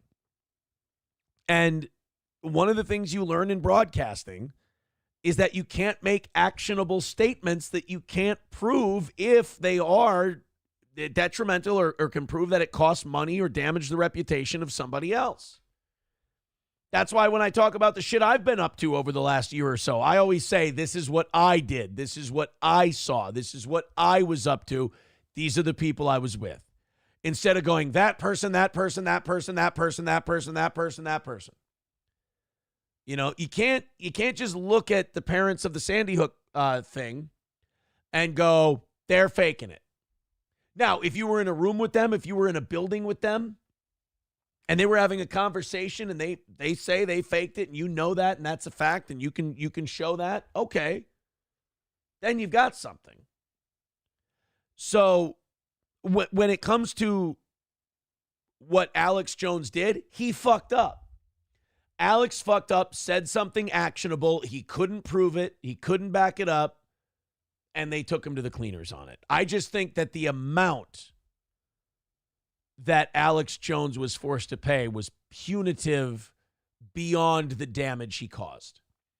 Vidam with $5 says Glenn Beck should buy InfoWars. I wonder how much it's going to get. Maybe Mercury could buy it. I mean, it's possible. It's possible. Somebody said, yeah, you can monetize Twitter accounts now, I guess. I suppose. Yeah, I guess his X account is worth something. I guess if people are willing to pay for it. DS with $1.99 says the effing frogs didn't get me. It's true. JT10 with $5 says, what happened to the Geno Casino channel on Kick? I haven't heard from them in about a month. The boys are taking a break. They're on vacation. I think for the month of September. And then all this Ricada shit goes down and all of that. PPP released a shower video talking about it, which was I thought a funny touch, the shower video. By the way, you guys are now $60 away from tonight's goal. $60 away, and we got about 20 minutes until we run into overtime here. This shouldn't hurt too much. Everybody jump in, throw in 10 or 20. Let's get this 60 knocked out. Streamlabs, PayPal, and Venmo links are in the chat. Go ahead and throw in some super chats, throw in some Rumble rants. We'll get this 60 thing KO'd in no time. Well, I mean, that's a bitch that happened. Is he still broadcasting like from his studios? Is he like, are we going to get a thing where like Alex Jones continues doing this until until they're like taking the lights out around him while he's doing a show? By the way, Aussie guy saw the clip of me talking about Anthony. He says, Anthony, if Aaron Imholt says you've had a bad year, it must have been a really bad year. I mean, that's true. I mean, takes one to know one. I mean, on one hand, Our viewership has climbed to the highest point that it's been since we came to YouTube. I mean, YouTube and Rumble, we're at 1,000 people in the morning and 400 or 500 people at night. We used to be at 750 people in the morning and like maybe 300, 250 at night. So, it's been a bit of a jump. Personally, I've learned a lot of valuable lessons and I've grown as a human being. But, I've certainly been dinged a couple of times. I've been nicked, if you will. But it ain't about how hard you can hit. It's about how hard you can get hit and keep moving forward. That's what Rocky taught me. Las Tejas says, on the other hand, half those people are waiting to watch you crash and burn. Dude, a viewer is a viewer. You got to learn that, man. You got to learn that. If you're in broadcasting, you got to learn that. A heel watch is more valuable than a babyface watch. Always, always. True good heels are in very short supply, and there is no better heel than me in the entire fucking business. You can't deny it. You can't deny it. Alex Jones. I want to see if he's still going. Like he's still broadcasting. I've always liked Alex Jones, says Marjorie Taylor Greene. Remember when the CIA got caught bragging to an undercover journalist about how they set Alex Jones up with Sandy Hook? Oh, I don't deny that Alex Jones walked right into their trap. I believe that 100%. Oh, wow. Alex Jones did an interview with Tucker Carlson at his live event. Okay. Hey, guys, guess what? I know what we're doing for overtime today if we get there. We're doing the 3 minutes Alex Jones did with Tucker Carlson. That'll be fun. $60 away from knocking it out tonight. Oh, we got breaking news on Eric Adams, the mayor of New York. Uh-oh. Cumia has had the worst year. Have you seen those glasses he wears? Well, yeah, he almost died, so there's that. I didn't almost die. That's pretty good. His company had to fold and merge with Gavin. He lost all of his employees, and they didn't even get the kindness of him kind of warning them about it because he's too chicken shit. So he had to have Gavin do his dirty work for him. Yikes. Las Tejas says, comedic mid-card heel. Don't think you can hold the big belt. You know what? Well, we got time to climb. We got time to climb. Let's find this Eric Adams thing, shall we? Let's talk about that for a little bit. Eric Adams is indicted. Wow, 5 minutes ago this broke. Holy shit. Well, the 110th mayor of New York, Eric Adams, has been indicted. It is currently unclear what the charges of the indictment are against the retired police captain. Adams was originally indicted after a federal corruption investigation. He must have run afoul of some of his Democratic owners because Democrats don't fucking indict their own ever. That senator they just got not too long ago, earlier this year, he had to run afoul of somebody. These guys say no to someone. They deny a favor because they start to think they're in charge. And that's usually when they hit somebody with, like, all these guys are kept. All these guys who are mayors, governors, presidents, all of them have done some fucked up shit that they can be indicted for. That's how they get you. They get your hands dirty and then they hold it over you as blackmail, the people who run the country or the people who run the city or the people who run the state. They dirty you up and they say, don't worry about this. Just make sure you do us our favors when we need them. Then they get power, and some of them have the audacity to betray those who covered it up, and they go, fuck you, I'm not going to do that, I'm in charge. And then the other people go, well, we'll see about that. And Eric Adams is at the, we'll see about that stage of being mayor. The indictment is still sealed, but once they are made public, he will be the first New York City mayor to be criminally charged while holding the position. Adams is not the first official in New York City to be investigated by the FBI. Earlier in September, NYPD Commissioner Edward Cabin stepped down after federal agents searched his home. I mean, it certainly wasn't for being too aggressive with policing. That's for sure. 3 other high-ranking members of Adams announced their resignations this month. The departure includes New York City Schools Chancellor David Banks, former City Hall Chief Counsel Lisa Zornberg, and former city health commissioner Dr. Ashwi Vasan. The FBI recently seized the phones of both Banks and Cabin. Earlier on Wednesday, AOC urged Adams to resign as federal investigations into members of his administration continue. Adams maintains that he did nothing wrong. Federal authorities first seized the mayor's electronic devices in November of 2023. Now, here's the fucked up thing. The fucked up thing on this is that nobody will tell us what Eric Adams did, what he's accused of, what he's being investigated for. This, again, speaks to me as like he denied a favor to somebody powerful, and now they're going to fuck him.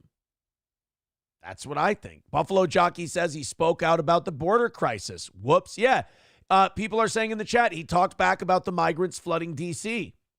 You don't talk shit about the immigrants, and he did. Again, Eric Adams, when he got into office, wanted to clean out the tent cities, and he wanted to be tougher on crime. And then when this immigration thing started, he said, we got to fucking get a handle on this. This is insane. And now the people who actually set the agenda and make the rules in New York City are reminding him that he works for them. And if he's going to speak out about this immigration, well, then they'll just kick his ass out the door and tack on a federal investigation just for good measure.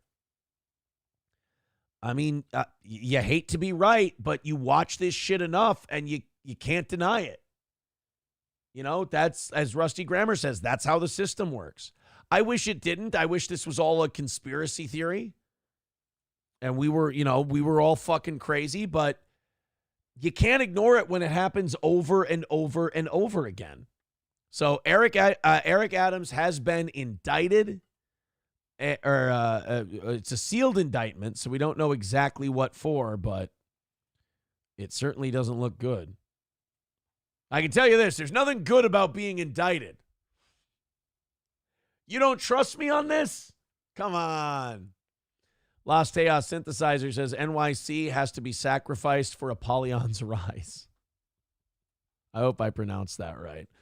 Guys, we got about 15 minutes until we run out of time tonight. The good news is we're only $60 away from tonight's goal. So do me a big favor. If you got 5, 10, or 20 just burning a hole in your pocket, throw it our way. Streamlabs, PayPal, and Venmo. All those links are pinned to the top of the chat. And also, if you'd like to throw in memberships, super chats, or Rumble rants, hey, that's great too. We appreciate it. We're just $60 away, and you guys teaming out to gangbang the goal works for me. It would mean a complete wipeout of all the evening show goals this week, and we do so appreciate that. Speaking of people who are getting fucked over, so we talked about Alex Jones, we talked about Eric Adams. Now apparently the reporter who broke the Brett Favre welfare scandal is looking at jail time if they don't give up their confidential sources. Now, to me, this is bullshit too.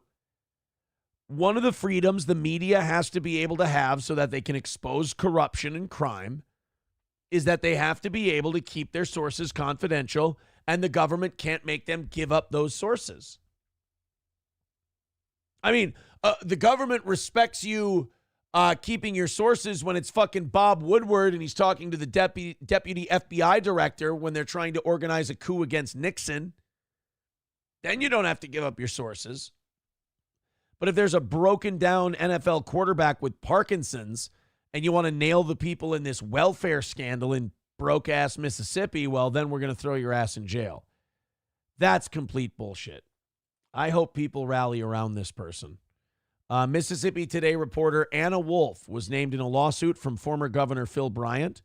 Bryant alleges that outlet's reporting was driven by bias toward him. For Wolf and her colleagues, to prove there was no bias, Billy Quinn, Bryant's lawyer, demands that they hand over notes, sources, and internal emails. What initially inspired the lawsuit, however, wasn't even Wolf's reporting. As mentioned in ESPN, Mississippi Today CEO Margaret White said at a conference that her outlet had recently exposed how the poorest people in the state were being embezzled by a former governor. Wolf's report did not suggest Bryant was guilty of embezzlement. Okay, so if the reporter with the sources never said he embezzled anybody, then fucking sue the CEO of the newspaper. But you don't get to sue the journalist and then get her sources. She never said you embezzled anybody. Now, that prompted Quinn to send a letter demanding a retraction and an apology from White. The CEO later posted the apology to their website. The apology didn't appear to be enough for Bryant, and a lawsuit was filed shortly after. Wolf has maintained that her reporting was accurate and unbiased. She, along with her boss, Adam Ganuccio, have refused to reveal their sources. I always find that troubling when they try to make journalists give up their sources. I know that journalism and media and all that is bought and paid for, and it's not the romantic concept we've always had in our head of the intrepid reporters. But still, I think that ability to protect your sources so that people feel comfortable going off the record to maybe, expose bad people, that's an important thing to protect, in my opinion. Pancration Goose with $2 says, come on, guys, let's rally. Imagine what's possible. I love that kind of can-do attitude. Since we're $60 away, anything is possible if we rally. Thank you, guys. Keep it up. Goldsteiner says, I can proudly say I have never donated anything to an e-streamer. Look at you keeping your principles.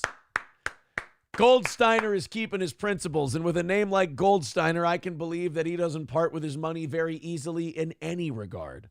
So congratulations for your consistency, buddy. Oh, my God, we are just full of breaking news tonight. The Alex Jones stuff, the Eric Adams stuff. Brett Favre not only has Parkinson's, but now he might be, in a roundabout way, responsible for some lady going to prison.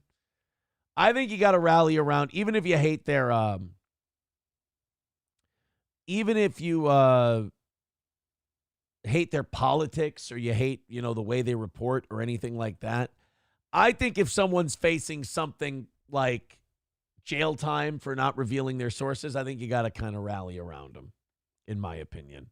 Guys, over 400 of you checking out the show at the moment. Hit like, hit subscribe. I appreciate you being here. Overtime tonight, we got Alex Jones talking to Tucker Carlson. Speaking of anything being possible, oh my God. We've also got an accusation from MSNBC that this, remember the Mark Robinson, North Carolina black Nazi porn story?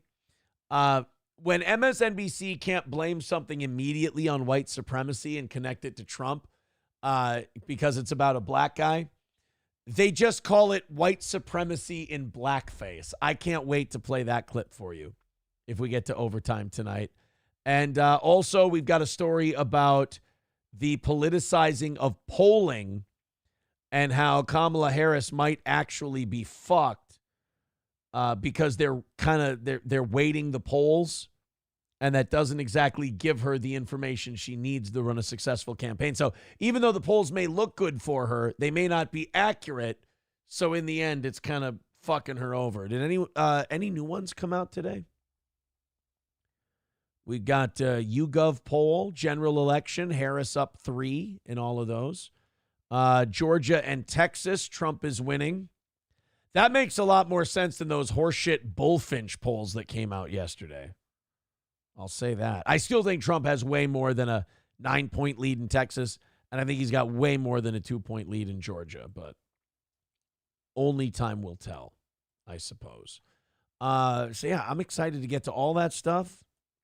We do have to hit overtime to do those stories, and in order to hit overtime, we've got to do another $60 in your contributions. This one. RFK Jr. admitting to wild impulses in resurfaced diary entry. I find it really interesting that we didn't talk about RFK Jr.'s sex life ever. Never have we talked about it. But now we're uncovering all this dirt once he endorses Donald Trump. I mean, it's just what a weird coincidence, huh? Robert F. Kennedy Jr. admitted to being a slave to wild impulses and powerful demons. No judgment here, buddy. When it comes to sex, according to exclusive new revelations from his diaries. What is this, my fucking therapy session yesterday?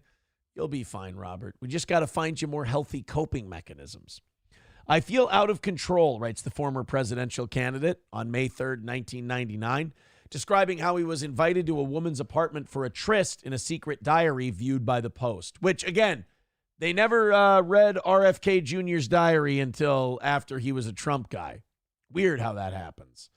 But there is some part of me that is discontented if I'm not looking for trouble. Sometimes I wonder why God gave me such powerful demons. It's not clear from the diary whether he met up with the woman in the end. Look at this fucking guy, huh? This RFK Jr.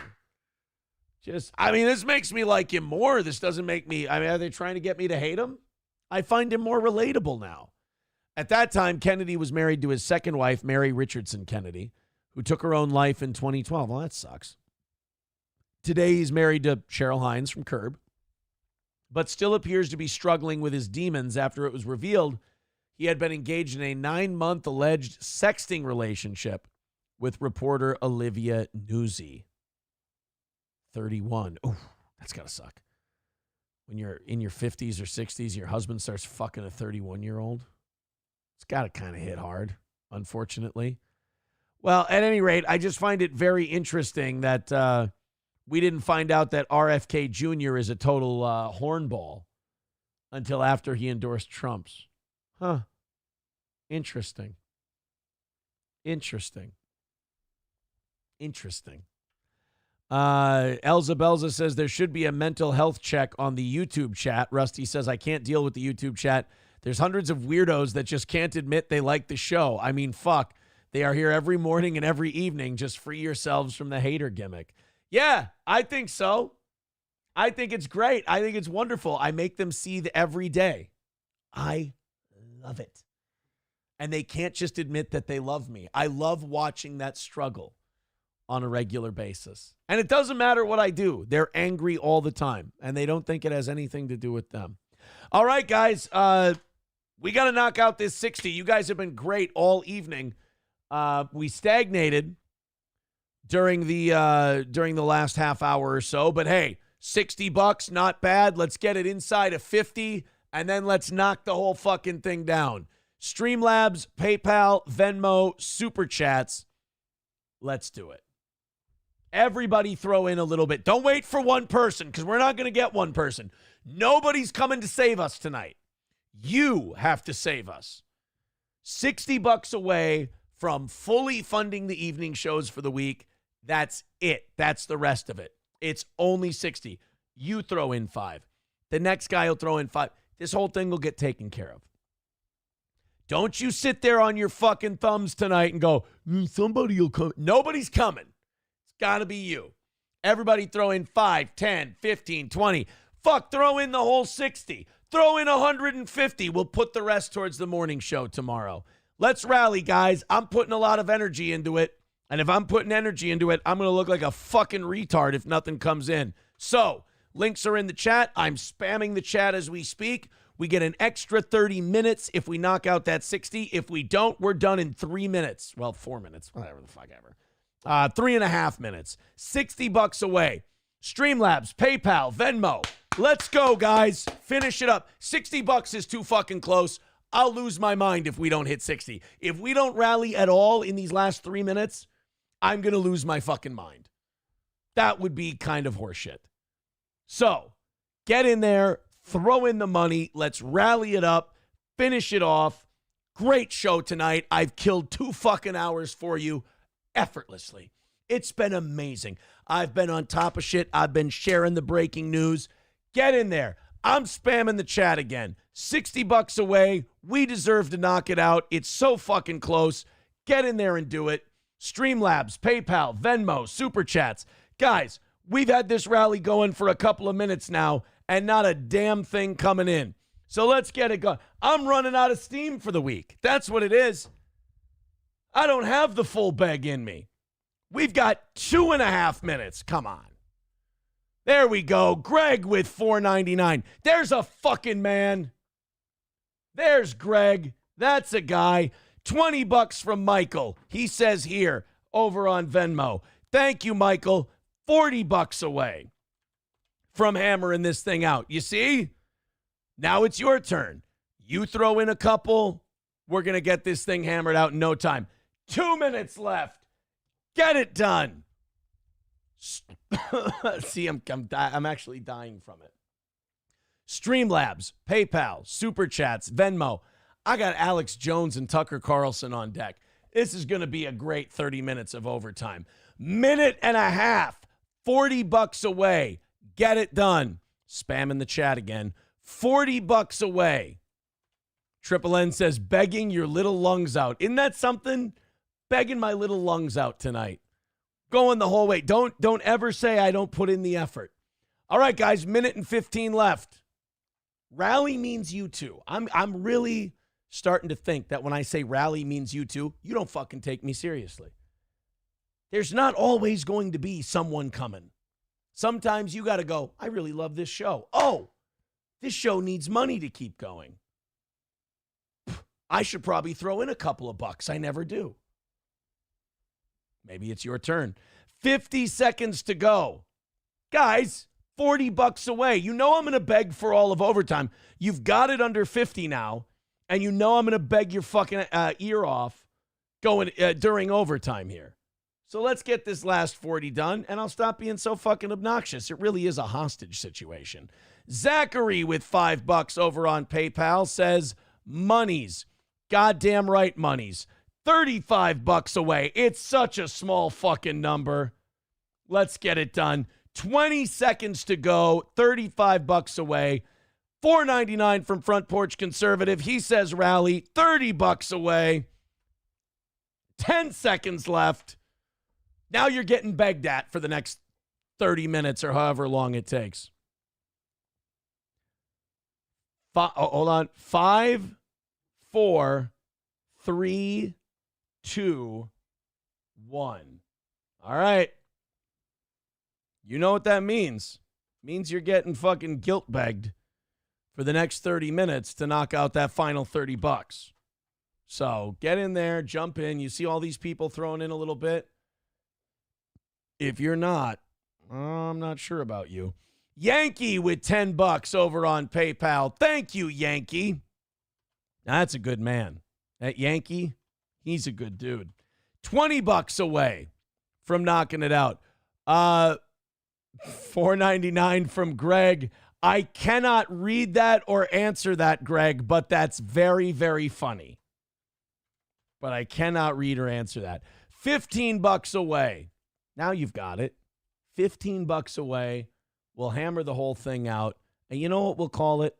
Another win for the toe. Another win for the toe.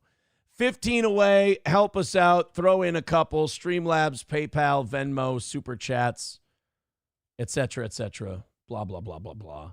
Let's get to Alex Jones. So Alex Jones is talking to Tucker Carlson at some live event that Tucker did. And, you know, Alex is very interesting right now because he's liable to say anything.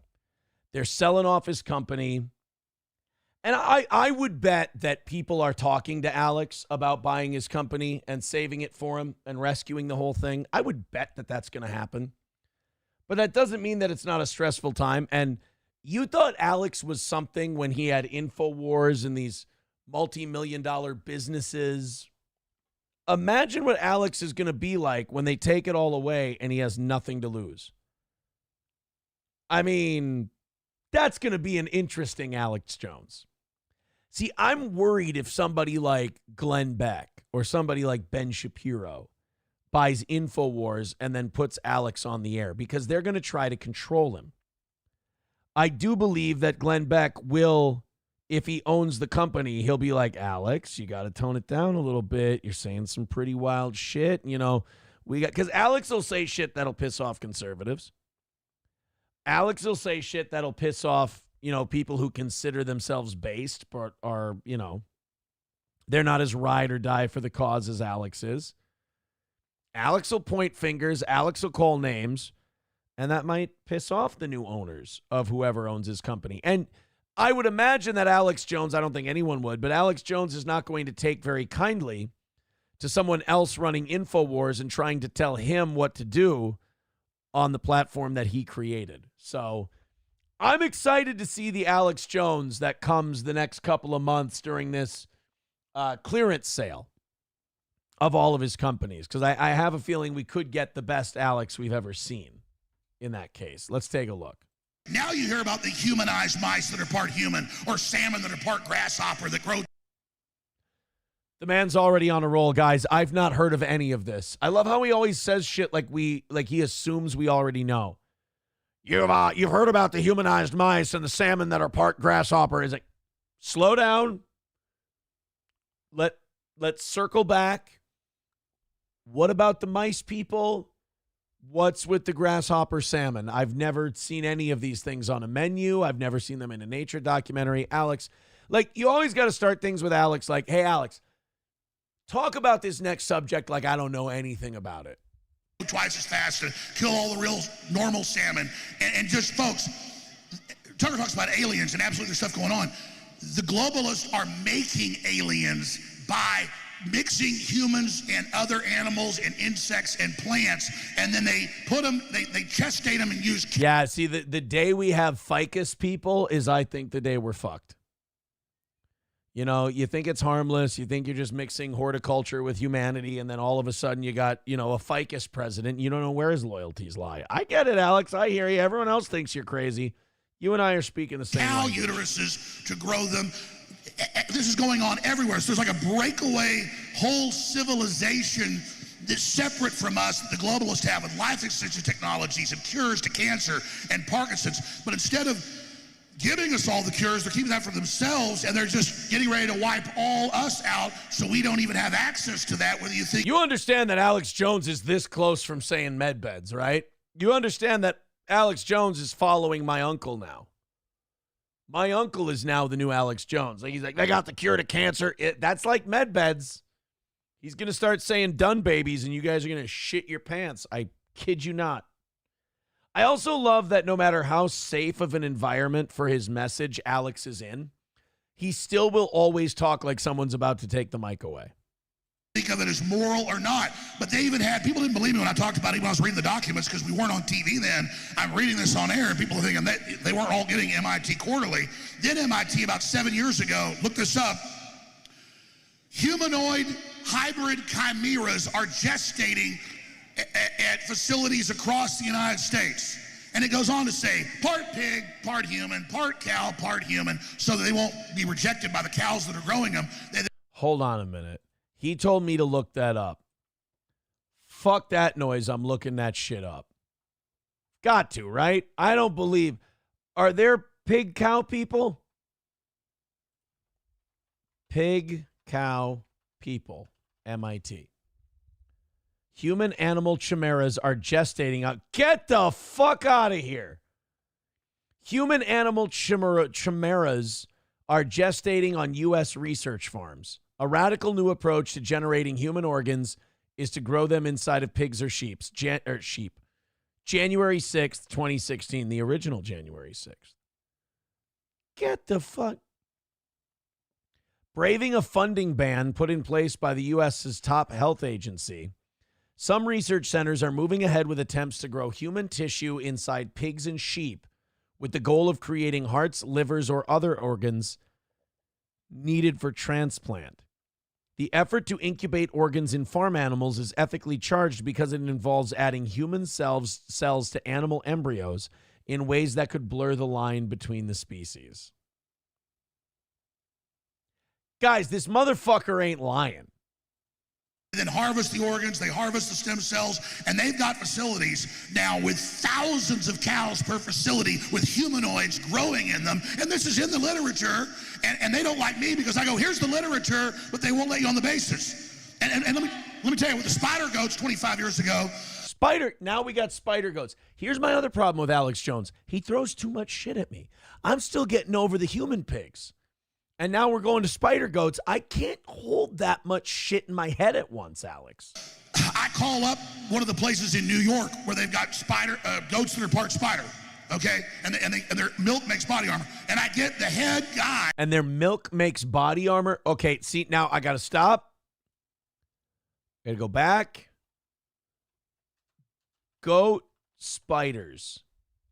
Spider goats are genetically modified goats that produce spider silk in their milk. This is achieved by inserting genes from orb weaver spiders into the DNA of goat embryos, which prompts the goats to produce the silk protein in their milk. Body armor, parachutes, and fishing line. The silk can be refined and used to make these items. What the fuck? We're making spider goats. All right. Look, man, shoot till you miss, Alex. A private contractor in the Pentagon, he's happy. Okay, now I'm thinking Sandy Hook might not have been real. Jesus Christ. Like, he comes on. 2 days later, he calls back. He goes, "The Pentagon's really mad. They didn't even tell me it was classified. They're going to kill me if you don't take down that interview." Okay, so you're hearing all this. Look up spider goats, 30-year-old stuff. Okay, all of this. So as good as I tell you stuff is, it's also bad because there's a breakaway civilization that's really in like the year 2045, according to their estimates. They've already got way more advanced AI. No shit, they've got spider goats and grasshopper salmon. We're fucked. Everything else, but they can't get full control of the human population yet, because in an hour, if we wanted to tear up all the equipment and the AI systems and shut it down, we could. It's not that it's bad in of itself, it's how it's being deployed against us. That's why they've got to get rid of the farms and the ranches and the gardens and people knowing how to build things and do things. They've got to make us obsolete first, and then they're going to release the real bioweapons that kill the majority of people. That's why COVID was just a drill, and they admit it was, to get us locked down. So when they release the real bioweapon, you just stay at home and die like you're supposed to. But we're not going to do it. And if they release the big bioweapon, we know who to go after, Bill Gates. We'll get you in your bunker.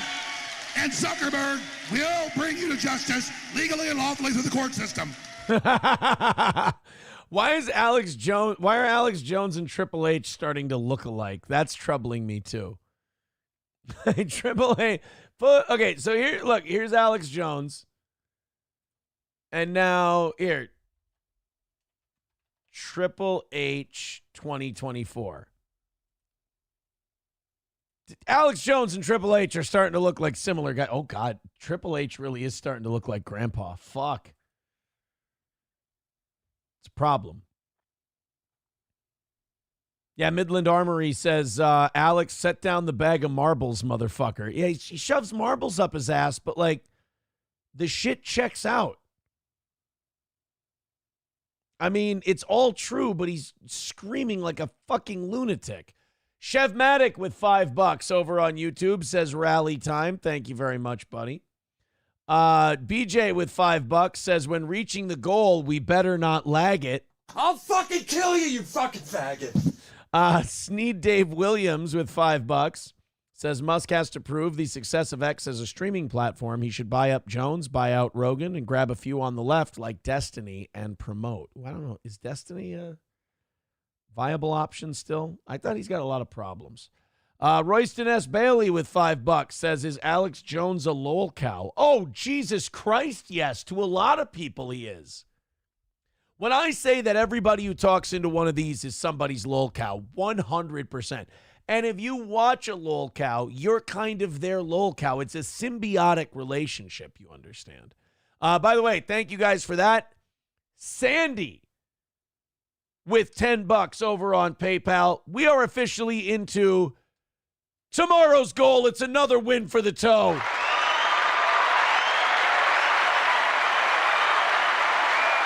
We are $5 into tomorrow. Thank you guys very much for knocking it out tonight. You're the absolute best. We appreciate it. You guys rule. I just want to make sure there's no other ones. And that we've got everybody all thanked. Yes, thank you. A little something for the cause, says Sandy. Thank you. I'm still waiting to see if Pistachio is going to knock out a whole week like he said. I'd be tickled if that were the case. All right, let's go to hey, by the way, I do want to know, did anybody watch any of the Vince McMahon thing yet? Because I'm really fascinated to watch that Vince McMahon documentary. I get a little troubled when I hear from people that it wasn't that great. Like, I get discouraged really easily. Like, I didn't watch the Napoleon movie yet because I had so many people say, it wasn't very good. Or the Napoleon movie, it was, it wasn't very historically accurate. It wasn't the greatest. And that bums me out when I hear shit like that. So I still haven't watched the Napoleon movie. But if people, look, man, if I hear from people that they say, hey, that Vince McMahon documentary, it fucking crushes, then I'm excited to watch it. Das Optic Nerve says, Spider Goat is the name for Aaron's hairdo. Thank you. Dude is spot on, too. Bad he's thumbing his ass while he tells you all this stuff. I mean, yeah, well, he gets a little excited. Chad Buzamok, he's a wild motherfucker. He really is. Atomic Ray says, you are just learning we're fucked? Damn, Aaron, you are off of cocaine. Alex is apparently on it. I don't know, but yeah, I did not know there were spider goats. I'm sorry. I feel like I'm in the majority, which is unfortunate, but I did not know there were spider goats and that we were milking them for parachutes. It's insane. Sam Show says, the thing is, you should be screaming like a lunatic. This stuff is crazy as hell. That's true. Like, I'm out here. I'm here screaming my fucking lungs out the minute I found out about spider goats. So why wouldn't Alex? Tone Lope says he wasn't lying as much as we think he is. Crazy. Lots of energy. Yeah, it's, you want to be skeptical of him at first because he has the power of insanity. Skeezy Whitefish says you'd sound crazy too if you were smart enough to see the genocide in progress. Bigot on Socialist Media says I'm not going to watch it because I think it would have a lot of lies. The Vince documentary, well, I do think they're trying to bury Vince while building up WWE because Netflix and WWE have a partnership now. Taste Fairy Ialto says the Vince doc was okay, nothing new. It was all shit I've seen before. That's just it. Like, if you're a big wrestling fan, you've heard a lot of the Vince mythos, if you will. Day One Salt says Alex screaming from the hilltops and all the village idiots go, look at that crazy guy. Yeah, until a fucking spider goat fucks you in the butt. Then all of a sudden, Alex doesn't sound so crazy, does he? Chad Buzamok says at this pace, Steel Toe ain't making it to 2025. I get it. I'm excitable. I also get it. There's been a lot of shit going down around this show. It's look, can't argue with people for their takes. I just have to live and prove them wrong. Taste Fairy Ialto says, but you should watch Napoleon just for Joaquin Phoenix. Yeah, but like if it's not an accurate depiction of Napoleon, I'm going to know that's like one of my favorite eras to study in history. Bigot on Socialist Media says, I know Vince is an asshole, but they didn't have to lie. Enough real shit to bury him. Well, I mean, I hope they didn't lie about Vince McMahon because, well, I mean, like you said, they don't really need to.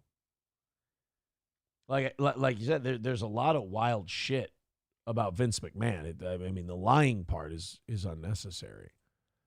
It's interesting. I mean, WWE and Vince, they all gave editorial control to Netflix, so they get the final say. There's nothing you can do.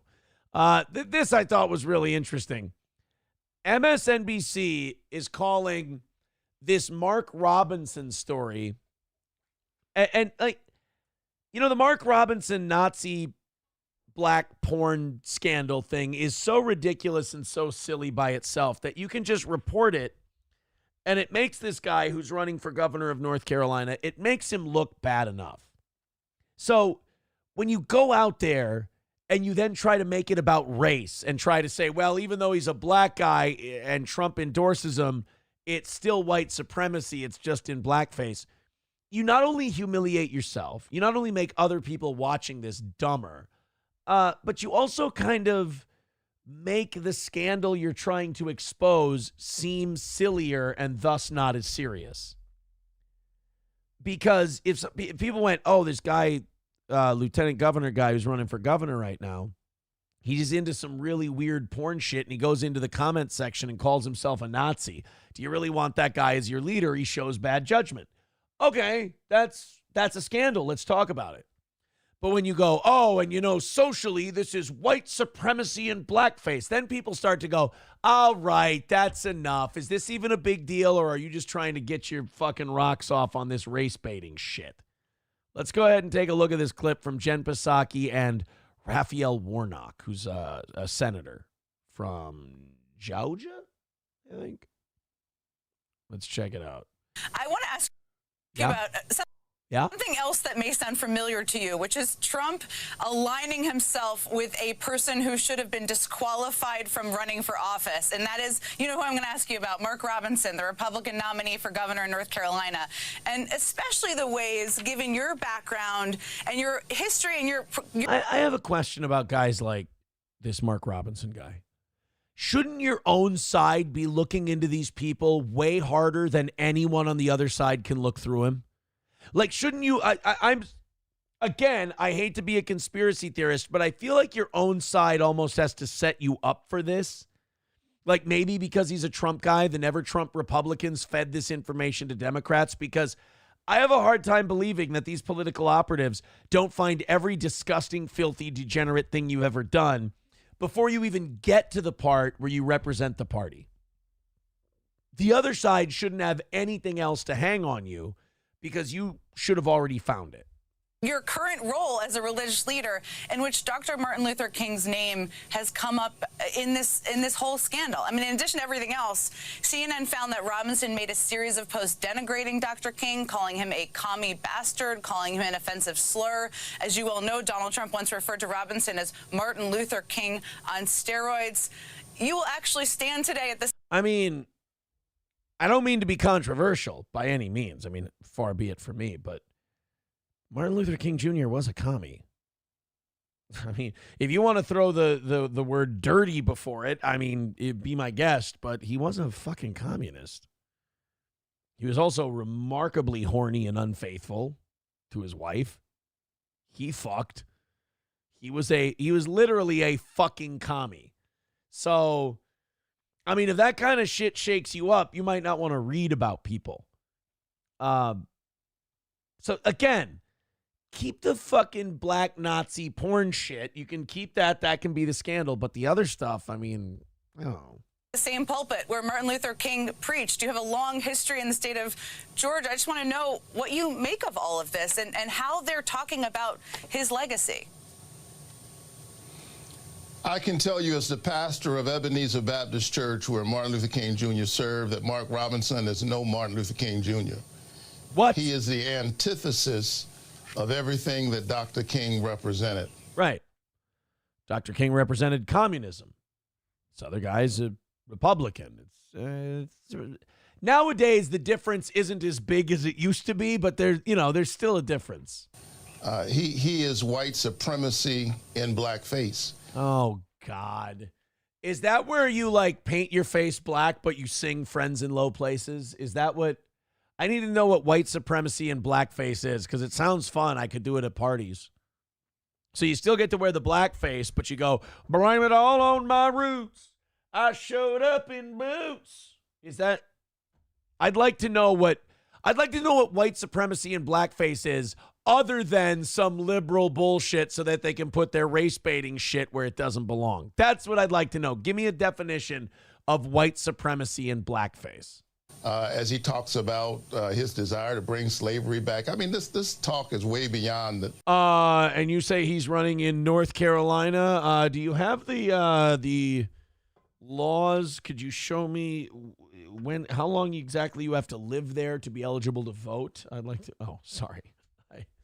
I didn't mean to. I'm not really writing anything down. It's a free golf coupon that I have that I can't wait to use. Hopefully tomorrow. Just need somebody to go to fucking Albany with me. The Pale, calling himself a black Nazi. These are his words. And I think that the people of North Carolina. By the way, black Nazis even better dressed than white Nazis. Hard to believe, I know. Need to take note of the fact that this is Donald Trump's candidate. There you go. This is who he keeps pushing and encouraging.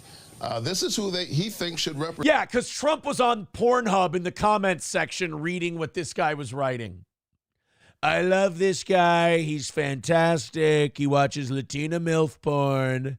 I looked at this guy. I go, you watch great Latina MILF porn? No, of course not. But of course, we're going to go, oh, yeah, he's a Trump guy. And by the way, him being a Trump guy had nothing to do with them finding this stuff out about him. Of course not. Present them. But Donald Trump has a long history of this. He tried this in my race. This is not the first time he has put forward a black candidate who is unfit and unqualified to serve, with the cynical notion that somehow the electorate will be confused about who this person represents. The people of North Carolina. That's interesting. So you get to be the arbiter of what counts as black. That's, you know what? I will say this. That's a very Democratic attitude to have. That is the attitude of the Democratic Party, although usually it's white people judging who gets to be black. So this is a little different that they actually let a black guy judge who's black, because usually it's Biden telling you ain't black.